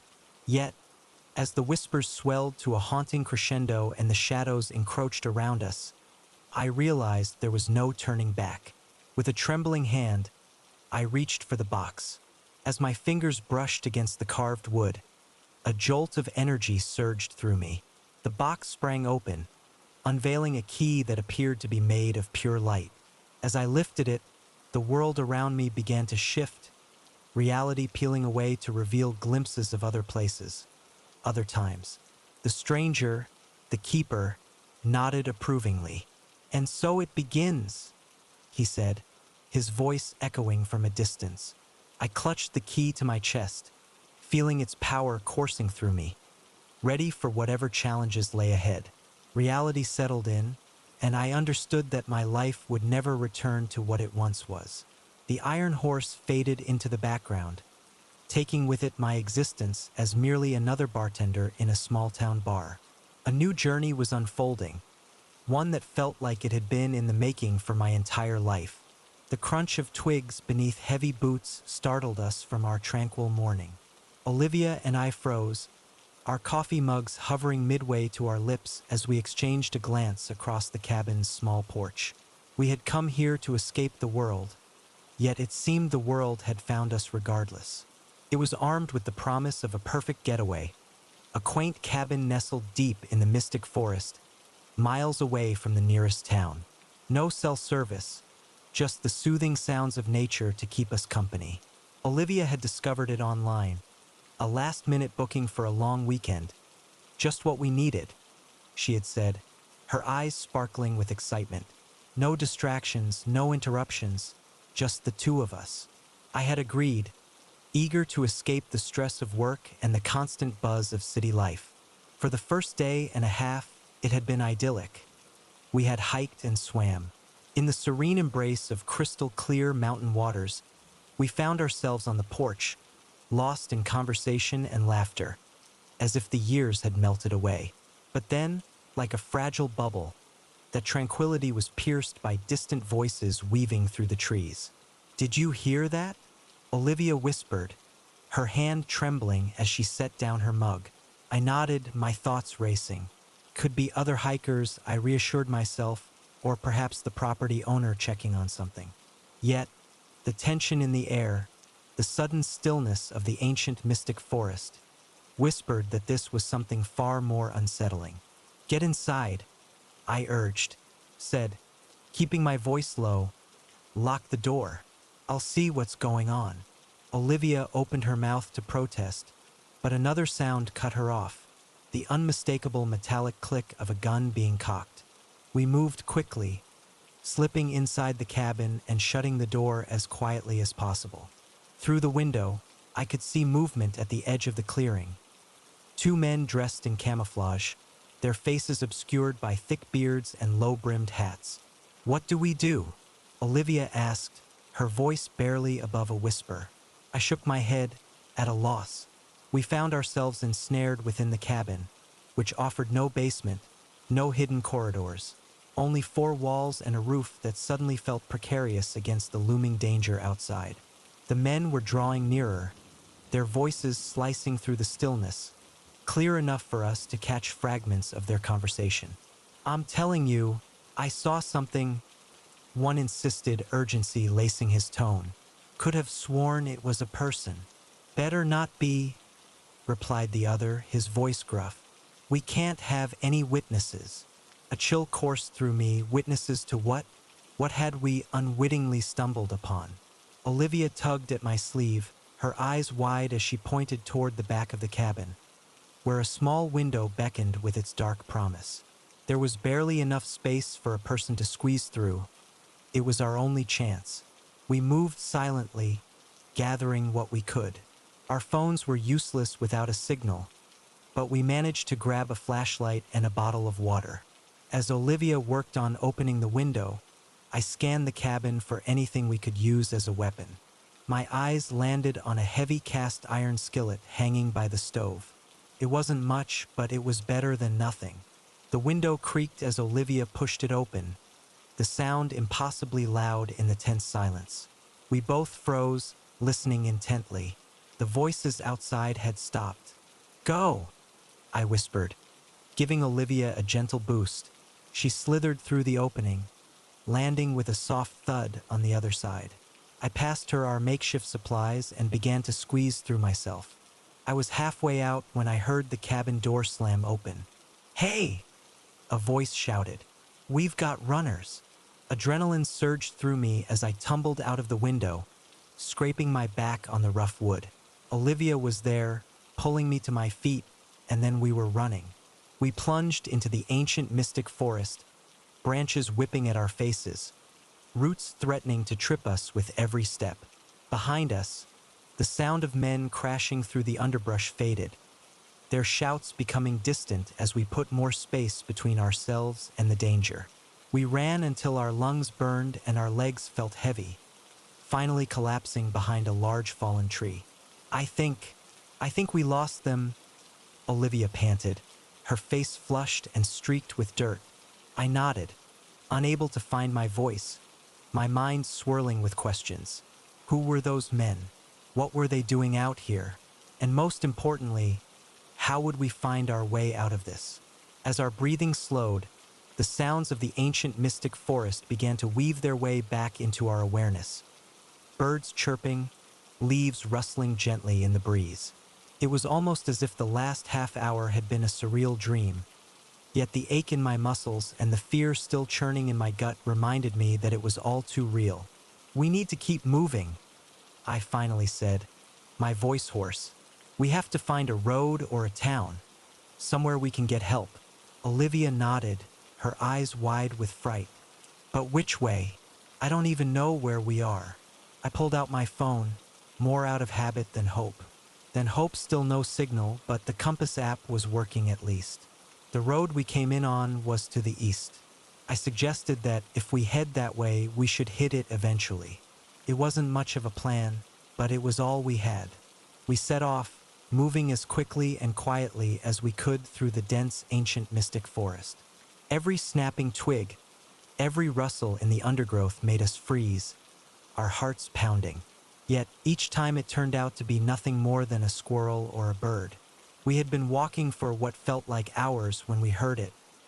The rumble of an engine stirred a flicker of hope within me. A car signified a road, and a road hinted at potential rescue. Yet, as we inched closer to the sound, that hope turned to ash in my mouth. Through the trees, a clearing emerged, revealing a sight that chilled my very core. A group of men, at least a dozen, had gathered around several large trucks, unloading crates whose contents remained concealed. But given the circumstances, it was all too easy to guess what lay within. This was no small-time operation. It was organized, professional, and undeniably dangerous. Olivia's tension was palpable beside me. "We need to go," she whispered urgently. But before we could make our escape, a shout pierced the night. "Over there!" I caught a glimpse of something, and we ran, abandoning any pretense of stealth. We barreled through the underbrush, branches clawing at our clothes, roots lurking beneath our feet, eager to trip us up. Behind us, the sounds of pursuit grew louder. Men shouting, branches snapping, and the sharp crack of gunfire splintering the air as wood flew from nearby trees. My lungs burned, and my legs felt heavy as we pushed onward, screaming in protest, Yet the grip of fear urged me onward, the thought of capture propelling my feet forward. We burst from the shadows of the trees onto a dirt road. To our left, it vanished around a bend, while to our right, about 100 yards away, loomed a bridge arching over a deep ravine. Olivia gasped, "We can hide underneath." It was a gamble, for if they thought to search there, we would be cornered. But the alternative was to keep fleeing, and I feared we might not sustain that for much longer. With urgency, we sprinted toward the bridge. As the sound of our pursuers grew louder with each passing second, we finally reached the bridge. I helped Olivia down the steep embankment, then followed, sliding and scrambling to the space beneath the bridge's deck. We pressed ourselves against the concrete support, trying to quiet our ragged breathing. Above us, the thud of boots echoed on the bridge, voices calling out to one another. "They can't have gotten far. Spread out. Check the mystic forest on the other side." My heart nearly stopped at the last suggestion, a chill creeping in as the darkness deepened around us. But then, an authoritative and impatient voice sliced through the murmur, declaring, "We don't have time for this. The buyer will be here any minute. If they ran, they ran. We'll deal with it later. Everyone back to base now." Grumbles of protest echoed briefly, but soon the voices faded, replaced by the distant sound of engines starting up and driving away. We remained hidden for what felt like hours, neither of us daring to speak. Finally, when the ancient mystic forest had settled into a profound silence, I risked a whisper, "I think they're gone." Olivia nodded, her face pale and tense.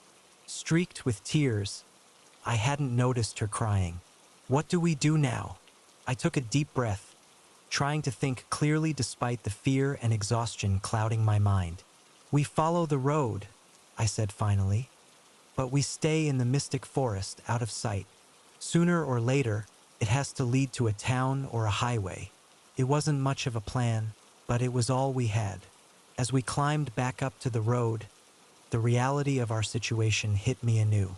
We were lost in the wilderness, being hunted by dangerous criminals, with no way to call for help. Our survival hinged on our wits, our stamina, and a touch of luck. As I gazed at Olivia, the determination in her eyes shone through her fear, igniting a flicker of hope within me. We were in this together, and together we would find a way out. We ventured down the road, keeping close to the tree line. Each step drew us further from the nightmare we had stumbled into and, I hoped, closer to safety. Yet, I understood that the true journey was only just beginning. Even if we emerged from these mystic forests, we would carry with us a tale, a perilous tale that would linger long after the night had passed.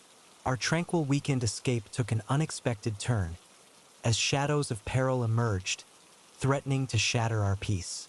It became a struggle for survival, and I was resolute in my determination to prevail. Then, at precisely 3:17 a.m., the phone rang, slicing through the stillness of the night. Its shrill tones sliced through the stillness of my bedroom like a knife. I jolted awake, my heart racing as I fumbled for the device on my nightstand. The screen displayed an unknown number, and for a fleeting moment, I contemplated letting it go to voicemail. Yet something, perhaps instinct or just a touch of morbid curiosity, compelled me to answer. "Hello?" I mumbled, my voice thick with sleep.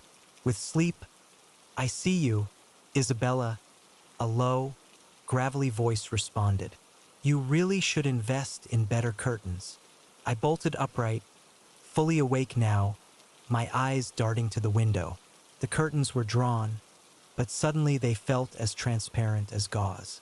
I could almost feel unseen eyes boring into me from the darkness outside. "Who is this?" I demanded, trying to keep the tremor out of my voice. The voice chuckled, a sound that sent chills down my spine. "Just a friend, Isabella. A friend who's been watching you for a very long time." I ended the call, my hand trembling. As I placed the phone down, a tremor ran through me. Surely it had to be a prank, a cruel jest from a bored teenager or perhaps a disgruntled ex. Yet, As I lingered in the dark, the silence transformed from a comforting embrace to an oppressive weight. An unsettling feeling crept in, whispering that this was something far more sinister.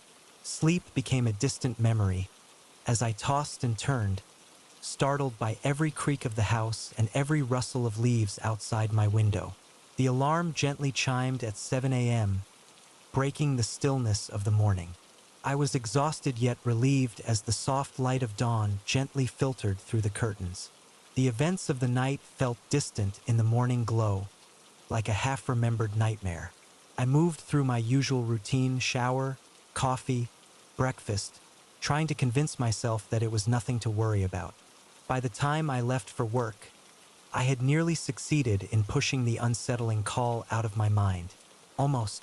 The day passed in a blur of meetings and deadlines, the mundane rhythm of office life providing a welcome distraction. It wasn't until as I prepared to leave, the memory of the call surged back, and my phone buzzed with a text from an unknown number. "Red is a good color on you, Isabella, but I prefer the blue blouse you wore last Tuesday." A chill coursed through me as I glanced down at the red sweater I had on.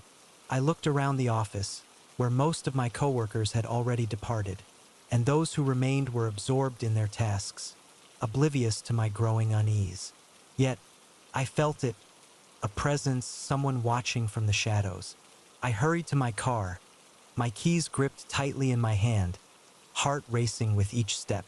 In my hand, it felt like a weapon as I navigated the drive home, each red light stretching into an eternity. I scanned the surrounding cars, my heart racing, searching for anyone who might be following me. Once I arrived home, I double-checked all the locks, drew the curtains tight, and collapsed onto my couch. My mind raced, trying to piece together the unsettling puzzle of what was happening. Who could be behind this? An ex-boyfriend? A disgruntled coworker? None of the possibilities seemed to fit. Then, my phone buzzed again, another unknown number. "You should really eat something, Isabella." "You barely." Today, I found myself in a peculiar situation. My lunch was disturbed, and in a moment of frustration, I tossed my phone across the room, where it landed softly on the carpet. A question lingered in my mind. How could they know? How could anyone possibly be aware of what I had consumed or left untouched? The following days unfolded like a fog of unease, as calls and messages continued to arrive, each from a different number, each revealing a fragment of my life that felt far too personal. They knew when I rose from sleep, the clothes I chose, the conversations I engaged in, and even the secret romance novel I had been indulging in behind closed doors. I attempted to escape this unsettling awareness by changing my phone number, yet the feeling of being watched persisted, an ever-present shadow in my daily routine. To the police, I reported my fears, but without any explicit threats. They said there was little they could do. I found myself ensnared in a waking nightmare, perpetually glancing over my shoulder, flinching at every unexpected sound. A week after that first call, I was a wreck, barely sleeping, barely eating. I had called in sick to work, unable to face the thought of being out in public, where unseen eyes might be watching. I sat in my living room, curtains drawn, lights off, staring at my silent phone, waiting for the next message. When it finally came, it was different from the others. "I think it's time we met face to face, Isabella. Come to Meadowbrook Park at midnight. Come alone or there will be consequences." My first instinct was to ignore it, to call the police, to run. But a part of me, the part that was tired of being afraid, tired of not knowing, made me consider it. If I went, maybe I could finally confront my tormentor. Maybe I could end this. Against my better judgment, I found myself walking through the deserted park just before midnight. The moon was full, casting long shadows across the path. Every rustle of leaves, every snap of a twig, sent a shiver down my spine. As I ventured deeper into the park, a twig snapped beneath my foot, causing me to flinch. There, near the fountain, stood a figure, shrouded in shadows cast by a nearby street lamp. My heart raced as I approached, curiosity mingling with unease. "Hello, Isabella." The figure spoke, a voice I recognized from that unsettling phone call. "I'm so glad you decided to join me." As they stepped into the light, I gasped, for it was not the menacing presence I had imagined. Instead, it was Madison, the quiet girl from my office, someone I had barely noticed before. In the dim light, I found myself struggling to articulate my thoughts, having exchanged only a few polite greetings. Madison's face contorted into a smile that sent an icy shiver down my spine. "Why?" I managed to choke out. "Because I could," she replied, her voice smooth and unsettling. "Because it was so easy. You people go about your lives, blissfully unaware of how exposed you truly are, how much of yourselves you unwittingly share with the world." With a swift motion, she produced a tablet, her fingers dancing over the screen. "Your phone, your computer, your smart home devices, they're all windows into your life, Isabella. Windows that someone with the right skills can easily exploit." As I looked through the haze of my thoughts, a wave of sickness washed over me. She had been watching me all along, using my own devices as her eyes. "But why me?" I asked, confusion lacing my voice. What had I done to deserve this? Madison's laughter echoed in the dimness, a sound that held no warmth. "You didn't do anything," she replied, her tone chilling. "You were simply convenient, an ideal mix of trust and technological innocence. A perfect subject for my little experiment." I repeated the word, almost to myself, my voice barely above a whisper, testing the weight of it. Madison's eyes sparkled with a predatory light as she continued, revealing her intent to delve deep into the fabric of my life, to uncover every hidden thread. "Without them knowing, Isabella, you did not disappoint. The things I've seen, the secrets I've learned." She trailed off, shaking her head with a twisted sort of fondness. "But all experiments must come to an end, and I'm afraid, Isabella, that it's time for you to be discontinued." As she spoke, she reached into her jacket. I saw the glint of metal and realized with horror that she was pulling out a gun. Time seemed to slow down. I saw Madison's finger moving towards the trigger. I saw the barrel of the gun, pointing at my chest, and in that moment, survival instinct took over. I lunged forward, catching Madison off guard. We grappled for the gun, our struggle silent, save for our heavy breathing. She was stronger than she looked, but desperation lent me strength. Suddenly, a deafening bang echoed through the park. For a moment, I wasn't sure who had been hit. Then Madison stumbled backward, a look of shock on her face. She looked down at the growing red stain on her shirt, then back at me before collapsing to the ground. I stood there, the gun heavy in my hands. My ears rang from the shot, and I found myself frozen in place, unsure of how long I remained that way. It was the distant wail of sirens that finally pulled me back to reality. The aftermath unfolded like a haze of police statements and psychological evaluations. Madison, barely clinging to life, was arrested, and the full extent of her experiment was revealed. It was not just me. There were dozens of victims, their lives exposed through the very technology they had trusted. In the months that followed, I underwent a transformation. I rid myself of smart devices and became consumed by paranoia about my digital footprint, shedding the carefree trust one once held. The person I once was has faded away, replaced by someone who constantly glances over her shoulder, forever questioning who might be observing. Yet, in time, I began to mend, to trust once more, albeit with caution, as I sought to reclaim my life. Now, as I pen these words, I do so as a gentle reminder. In this interconnected world we inhabit, privacy is but a fleeting illusion. Our lives lay bare, an open book to those skilled in its reading. So tread carefully, remain vigilant, and always keep in mind that in this digital age, one can never be certain of who may be watching. The cardboard box felt heavier in my hands. It appeared more foreboding than it seemed, its contents shifting in a way that sent a shiver through me as I lifted it from the dusty shelf. Professor Richard Montgomery's office was a tangled maze of books, artifacts, and filing cabinets. Yet this box drew my attention. It was unmarked, sealed tightly with thick packing tape that had yellowed with age. As I placed it on the desk, an unsettling chill ran down my spine.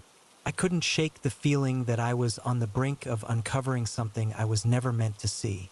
I'm Sophia, by the way, a grad student, part-time house sitter, and now, it seems, an unwitting detective. In a tale that unfolded unexpectedly, I found myself drawn into a mystery I never sought. It began quite innocently with Professor Richard Montgomery, my thesis advisor, requesting my help to house sit while he attended a conference in Europe. "Just water the plants and collect the mail," he said, handing me the keys with a distracted smile. "Oh, and if you could organize my office a bit, that would be splendid."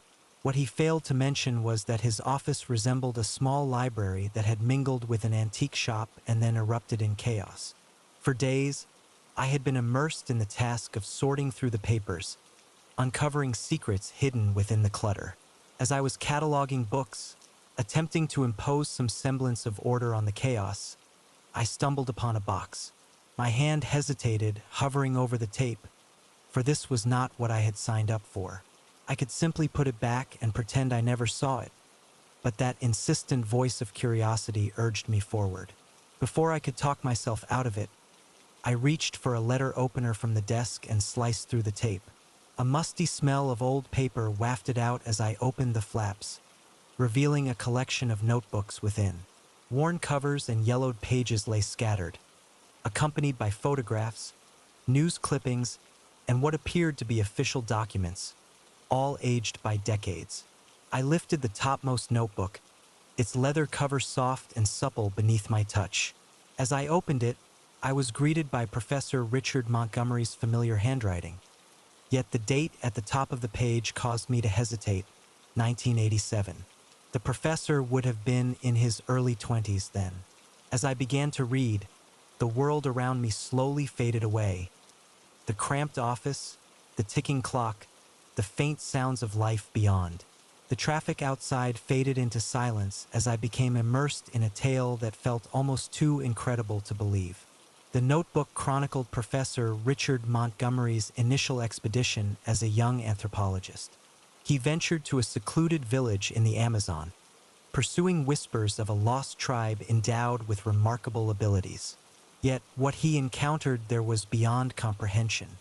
He described individuals who communicated without words, who could mend injuries with a mere touch, and who possessed knowledge that seemed impossible. Initially, he had approached the situation with skepticism, searching for rational explanations began to fade, and as the evidence accumulated, he found himself grappling with the unimaginable. I turned the pages, my heart quickening, revealing photographs of individuals adorned with peculiar markings, their skin aglow in the faint jungle light. There were intricate sketches of unfamiliar plants, accompanied by notes on their alleged mystical qualities, and accounts of rituals that appeared to challenge the very fabric of reality. Yet, as I delved deeper, the mood shifted. The initial thrill surrendered to a creeping dread.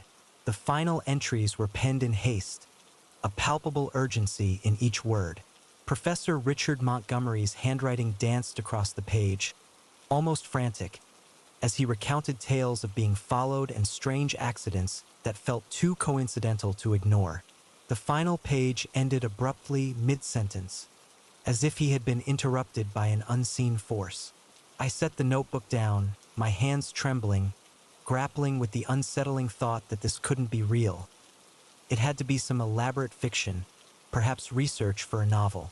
Yet, as I sifted through the other contents of the box, a darker picture began to emerge. Official-looking documents, heavily redacted, revealed glimpses of phrases like subjects acquired and anomalous, hinting at a reality far more chilling than mere imagination. News clippings spoke of a mysterious disappearance, an entire village swallowed by the depths of the Amazon. Blurry photographs emerged, their focus lost, yet figures within them seemed to dance like shadows, more akin to special effects than flesh and blood. As I pieced the fragments together, a chill crept over me. If any of this were true, if even a whisper of it held weight, then Professor Richard Montgomery had unearthed something extraordinary, something perilous, an enigma that those in power might wish to shroud in darkness. But why had he chosen to keep all of this? And why now? Leave it where someone like me could find it. The answer came to me with a jolt of realization. He wanted it to be found. This wasn't carelessness. It was insurance. If anything happened to him, the truth would come out. As if on cue, my phone buzzed. A text from an unknown number. Put it back. Forget what you saw for your own safety. My blood ran cold. I looked around wildly, half expecting to see someone watching me through the window. But the street outside was empty, just the usual quiet of a college town on a weekday afternoon. As I stood there, I should have simply returned everything to the box, sealed it tight, and acted as if I had never laid eyes on its contents. Yet, the allure of the mystery was too strong, the weight of its implications too great. If what Professor Richard Montgomery had unearthed was indeed true, it could alter our very understanding of human potential. With trembling hands, I began to document every item within the box, the notebooks, the documents, the photographs. I meticulously captured each detail, uploading the images to a secure cloud storage, my heart racing with anticipation for what might unfold next. As I toiled away, my thoughts swirled like shadows in the night. Who had sent that text? How could they possibly know what I had uncovered? And what of Professor Richard Montgomery? Was his conference in Europe merely a facade? The weight of these questions pressed heavily upon me, drawing me deeper into my work. Suddenly, I was jolted from my reverie by the sound of footsteps in the hallway. Heavy, deliberate steps that halted just outside my office door. My heart raced, a wild drumbeat in my chest, as I heard the unsettling jingle of keys. In a flurry of panic, I hastily shoved everything back into the box, disregarding any semblance of order, my mind racing with dread. As the door swung open, I managed to close the flaps just in time.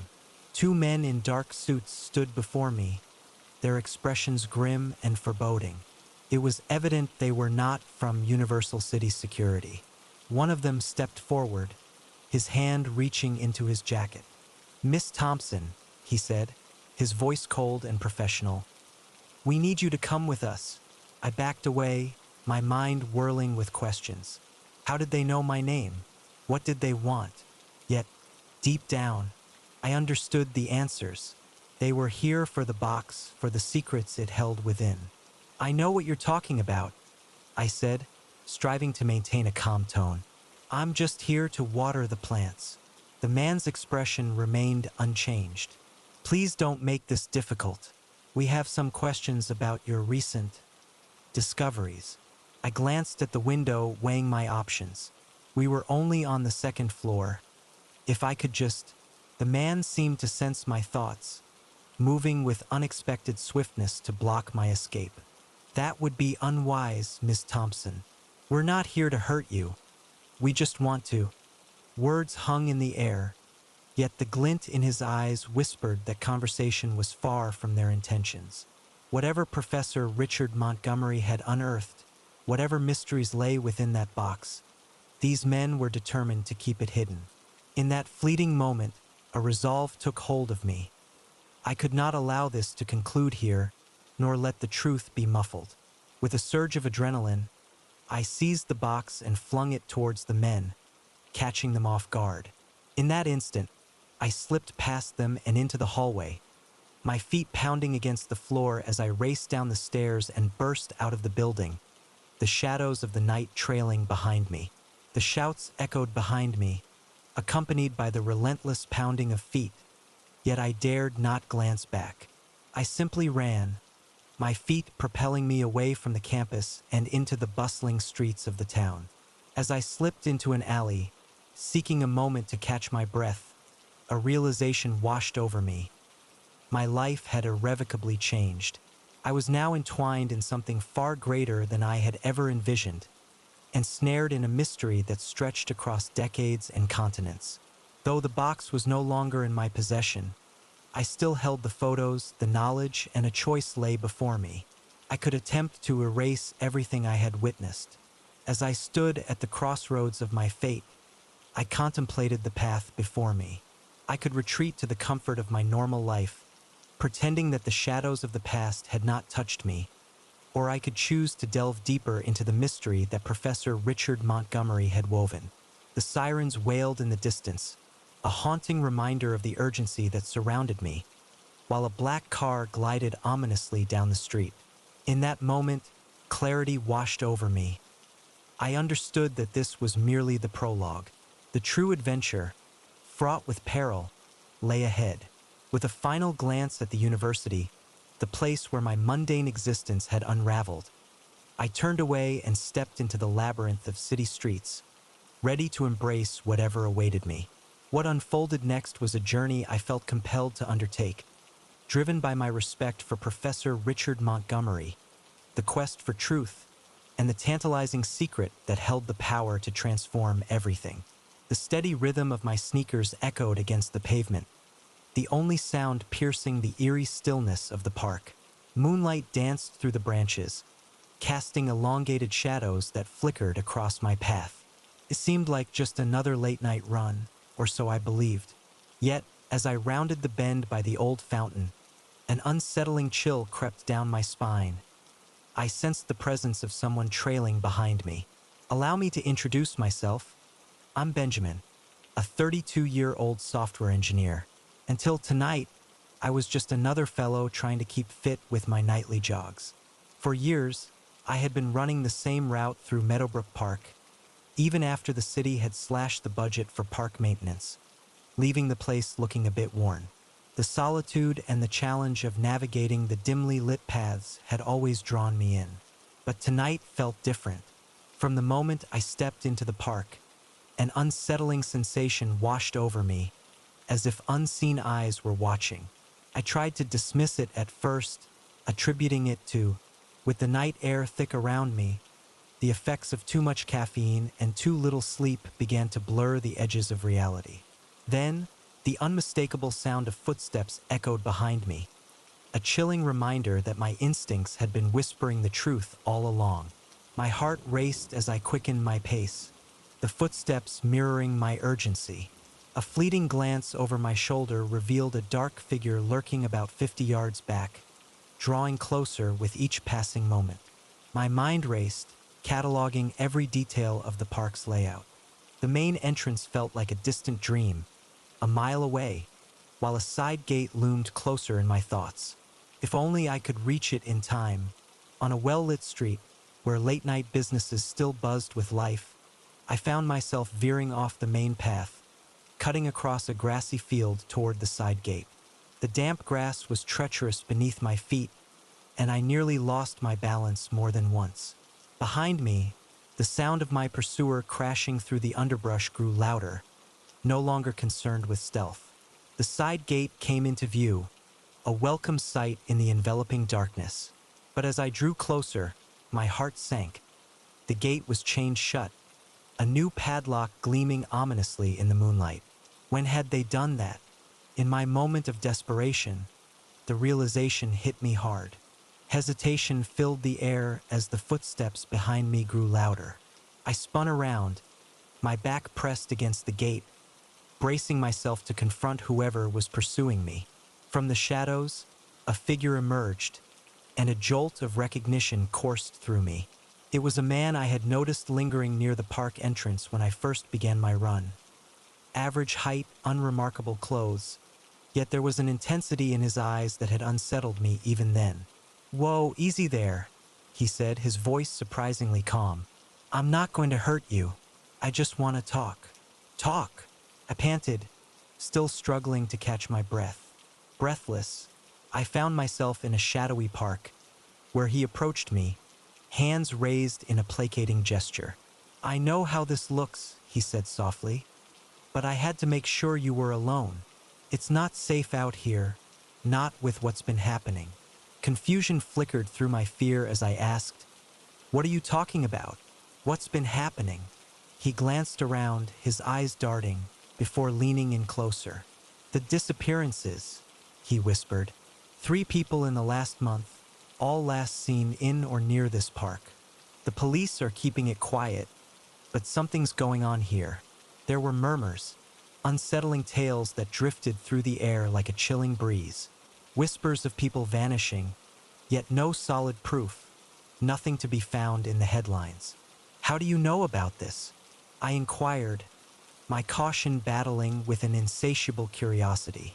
"Because I witnessed it," he replied, his voice lowering to a hushed tone. "The last one was a woman jogging just like you. One moment she was there, and the next, she was gone, as if the shadows had claimed her." A shiver coursed through me, a sensation that had little to do with the coolness of the night. That's not possible," I stammered, disbelief creeping into my voice. As the words slipped from my lips, uncertainty lingered in the air. The man nodded, his expression grave. "I know how it sounds," he said, "but I've been observing this place, trying to unravel its mysteries. I believe I'm close to the truth, and that's why I felt compelled to warn you. You aren't safe here." A part of me wanted to dismiss him as a mere eccentric, to brush past him and flee home as swiftly as possible. Yet, there was a sincerity in his gaze, a desperation that made me hesitate. If I were to be honest with myself, hadn't I sensed something amiss in the park lately? A weight that seemed to hang in the atmosphere, unsettling and profound. There was an unsettling feeling, a sense of being observed, even in solitude. "All right," I said, my voice steady. "Let's say I believe you. What should we do next?" A wave of relief washed over his features. "We need to uncover the source. I've pinpointed it to the old maintenance shed at the heart of the park. There are strange lights and eerie sounds. Something is amiss there." I paused, a chill creeping in. Every instinct urged me to flee the park, to retreat to the safety of home and erase this from my mind. Yet, the thought of more people vanishing, of families left in anguish over their missing loved ones, held me in place. I couldn't turn away from that reality. "Just walk away, all right?" I said, surprised by the steadiness in my voice. "Show me." We set off deeper into the park, sticking to the shadows and moving as quietly as possible. The man introduced himself as Christopher, a former park ranger who had been let go when the budget cuts hit. He kept an eye on the place even after losing his job, unable to shake his attachment to the park he had cared for so long. As we neared the center of the park, I began to notice things I had overlooked before. Strange markings on trees, unlike any I had seen. Graffiti adorned the walls, and I noticed patches of ground where nothing seemed to grow. An odd humming sound lingered at the edge of hearing, as if it came from everywhere and nowhere all at once.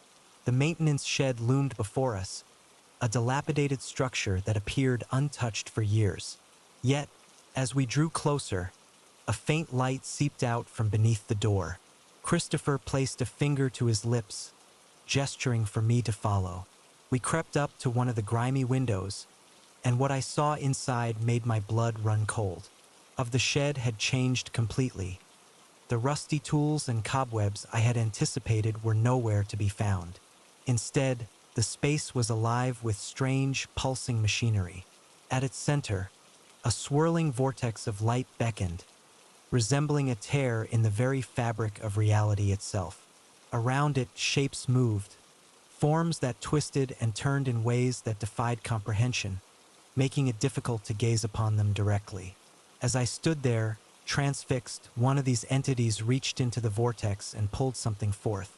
A jolt of horror coursed through me as I realized it was a person, either unconscious or worse. I couldn't discern which. I stumbled back, my heart racing. My mind was spinning, grappling with the notion that this couldn't possibly be real. It felt like a trick of the light, a mere figment of imagination. Yet, the grim expression on Christopher's face revealed that he was witnessing the same unsettling scene. "We need to stop this," he whispered, urgency lacing his words. "Whatever's happening here, whatever they're doing to those people, we can't let it continue." I nodded, though a wave of fear threatened to engulf me. How could we, just two ordinary guys, stand against whatever those things were? Christopher reached into his jacket, retrieving a small device. "An EMP," he explained, "should fry whatever's." Powering that portal, we realized we had but one chance. It felt surreal, two ordinary souls facing something that seemed plucked from the pages of a sci-fi horror tale. Yet, as I pondered the fate of the missing jogger and the other disappearances that might weave into this dark tapestry, I understood we had to act. We quickly devised a plan. Christopher would create a diversion, luring the creatures away, while I would stealthily approach to plant the EMP near the heart of the machinery. It sounded straightforward in theory, but the reality was chilling. Everything unfolded in a whirlwind as Christopher launched into action. With a sudden burst of energy, he flung open the door, his voice echoing through the stillness as he waved his arms. The creatures, their alien forms shimmering with an unsettling surprise, turned to face him. I felt a shiver run down my spine as I darted inside, my hand trembling as I readied the EMP. Just as I was about to set it down, one of the creatures caught sight of me. It emitted a sound that was beyond comprehension, a noise that resonated deep within my bones.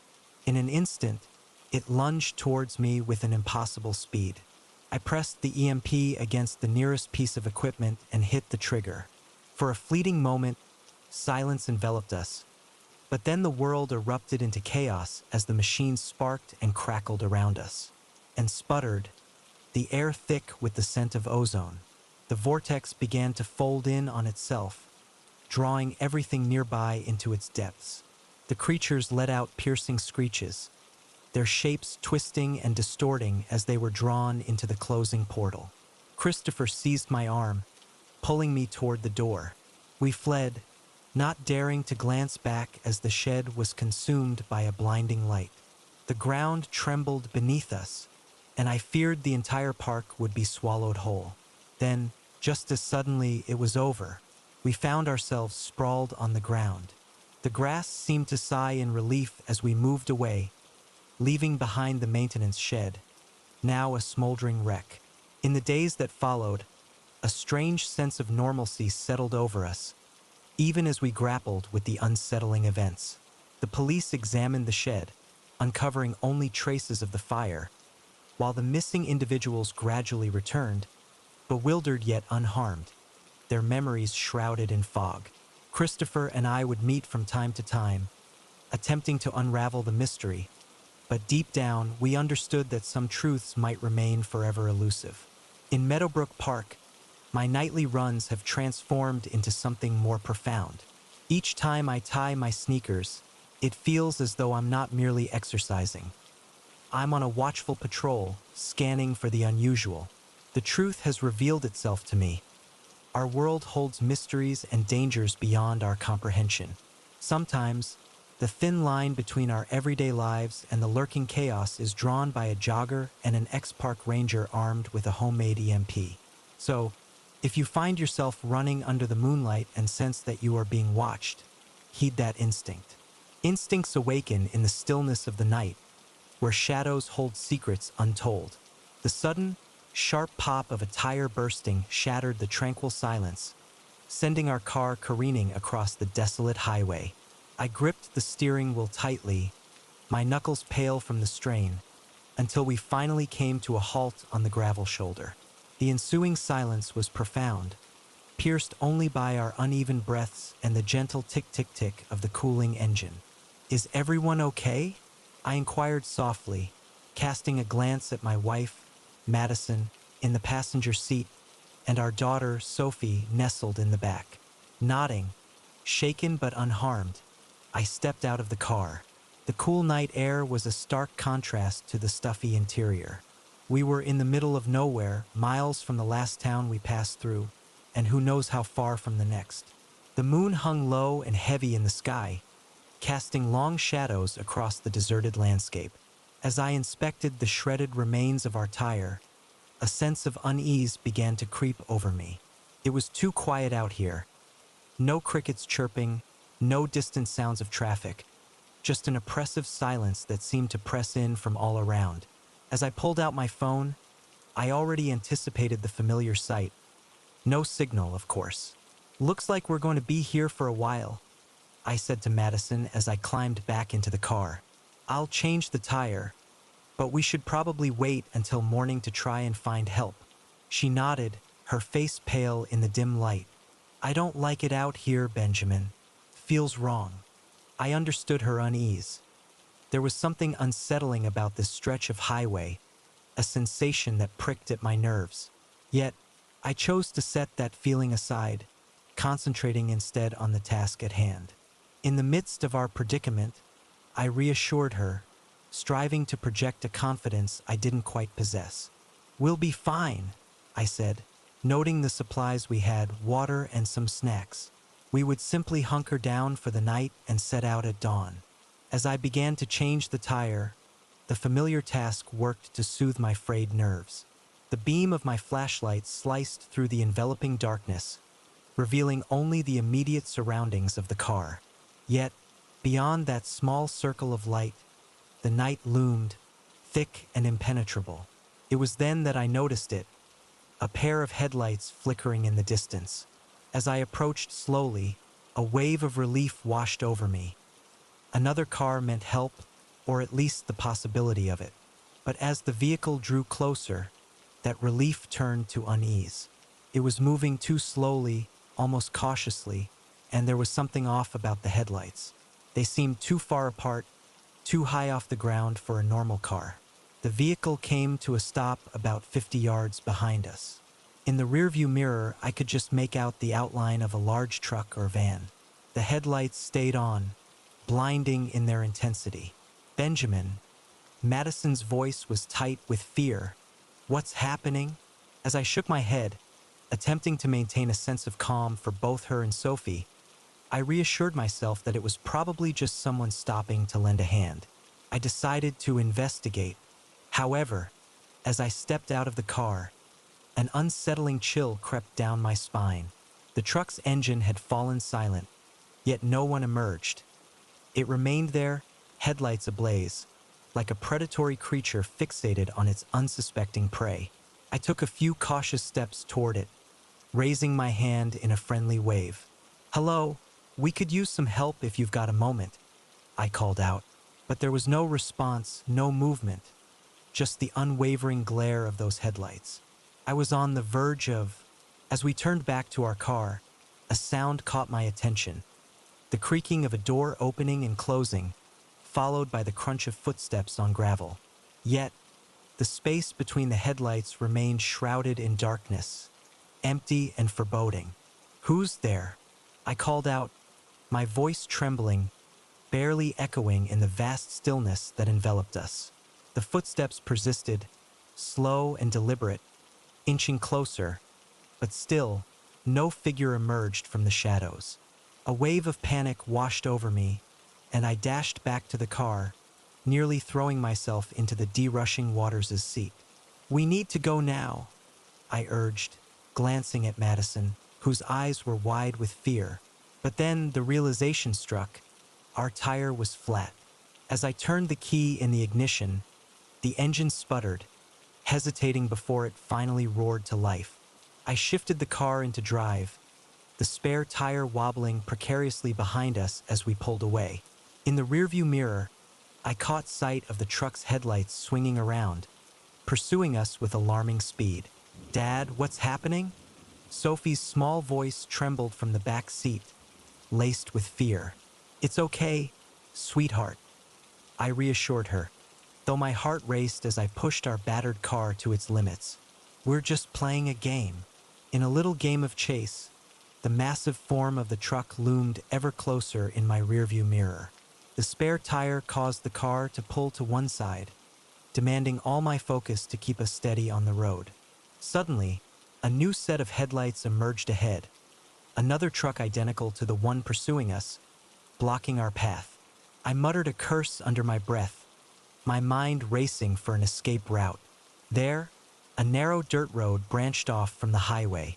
I wrenched the steering wheel, sending us bumping and jolting down the unpaved track. Trucks rumbled behind us, their powerful engines effortlessly navigating the rugged terrain. A sense of dread washed over me as I realized we were being herded deeper into this desolate wasteland, far from any hope of rescue. The dirt road came to an abrupt end at the edge of a cliff, and I slammed on the brakes, our car skidding to a halt just inches from the precipice. The trucks closed in behind us, trapping us in their shadow. Benjamin and Madison's voices barely broke the silence, asking what we should do, but I had no answers. We were cornered, with nowhere left to escape. The truck's headlights flickered off, plunging us into darkness. As the darkness enveloped us, a profound silence settled in, and I could hear the soft creaking of doors opening, footsteps drawing near to our car from every direction. "Lock the doors," I urged, aware that it was a futile attempt. Whatever lurked outside, I suspected, would not be deterred by mere locks. Shadows shifted in the gloom, barely discernible in the pale moonlight. They resembled humans, yet their movements were unsettling, too fluid, too deliberate. A gentle tap on my window startled me, and I turned to find a face peering in. But it wasn't truly a face. It was smooth, devoid of the familiar contours we know so well. Featureless, like a mannequin's head. Where the eyes should have been, there were only dark and empty sockets. I heard Madison stifle a scream as similar faces pressed against every window, staring in at us with their eyeless gaze. One of the figures reached for the door handle, and I tensed, prepared to fight, to do whatever it took to protect my family. But the door didn't open. Instead, a sound filled the car, a high-pitched whine that made my teeth ache and my vision blur. Madison and Sophie slumped in their seats, unconscious. I fought against the encroaching darkness wrapped around me, and I fought to stay awake, but it was a losing battle. As my eyes fluttered shut, the last image etched in my mind was of those blank faces, watching us with an unsettling calmness as we surrendered to the force they wielded. Suddenly, I jolted awake, sunlight streaming through the car windows, illuminating the scene. We were parked on the side of the highway, the spare tire securely attached. Madison and Sophie stirred beside me, their expressions mirroring my own confusion. "What happened?" Madison asked, rubbing her eyes. I shook my head, attempting to dispel the fog that clouded my thoughts. "I'm not sure," I replied, my voice barely above a whisper. It seems I was more fatigued than I realized, so I decided to pull over for a moment of rest. Yet, even as I uttered those words, a part of me understood that it was far from the truth. The memories of the night surged back. The relentless chase, the edge of the cliff, those shadowy figures without faces. It couldn't have been mere imagination. It had been too vivid, too intense. And yet, here we were, safe on the highway, devoid of any trucks, no enigmatic dirt road, no cliff in sight. As we resumed our journey, everything appeared normal, as if nothing had transpired. Still, a lingering sensation clung to me, whispering that we had encountered something that defied explanation. Something had chosen, for reasons unknown, to let us go. I glanced in the rearview mirror, half expecting to see a truck emerging on the horizon, but there was nothing there. Only the long, empty stretch of highway behind us. We drove on in silence, each of us lost in our own thoughts. Yet, I understood that none of us would ever view a deserted highway the same way again. For now we were aware of what could be lurking in the darkness, waiting for unwary travelers. As we passed a sign welcoming us to the next town, I made a silent vow. From now on, we would avoid the remote highways during our night drives, opting instead for the well-traveled roads and busy interstates. For sometimes, the things that go bump in the night are all too real, and not all of them are content to simply watch from the shadows.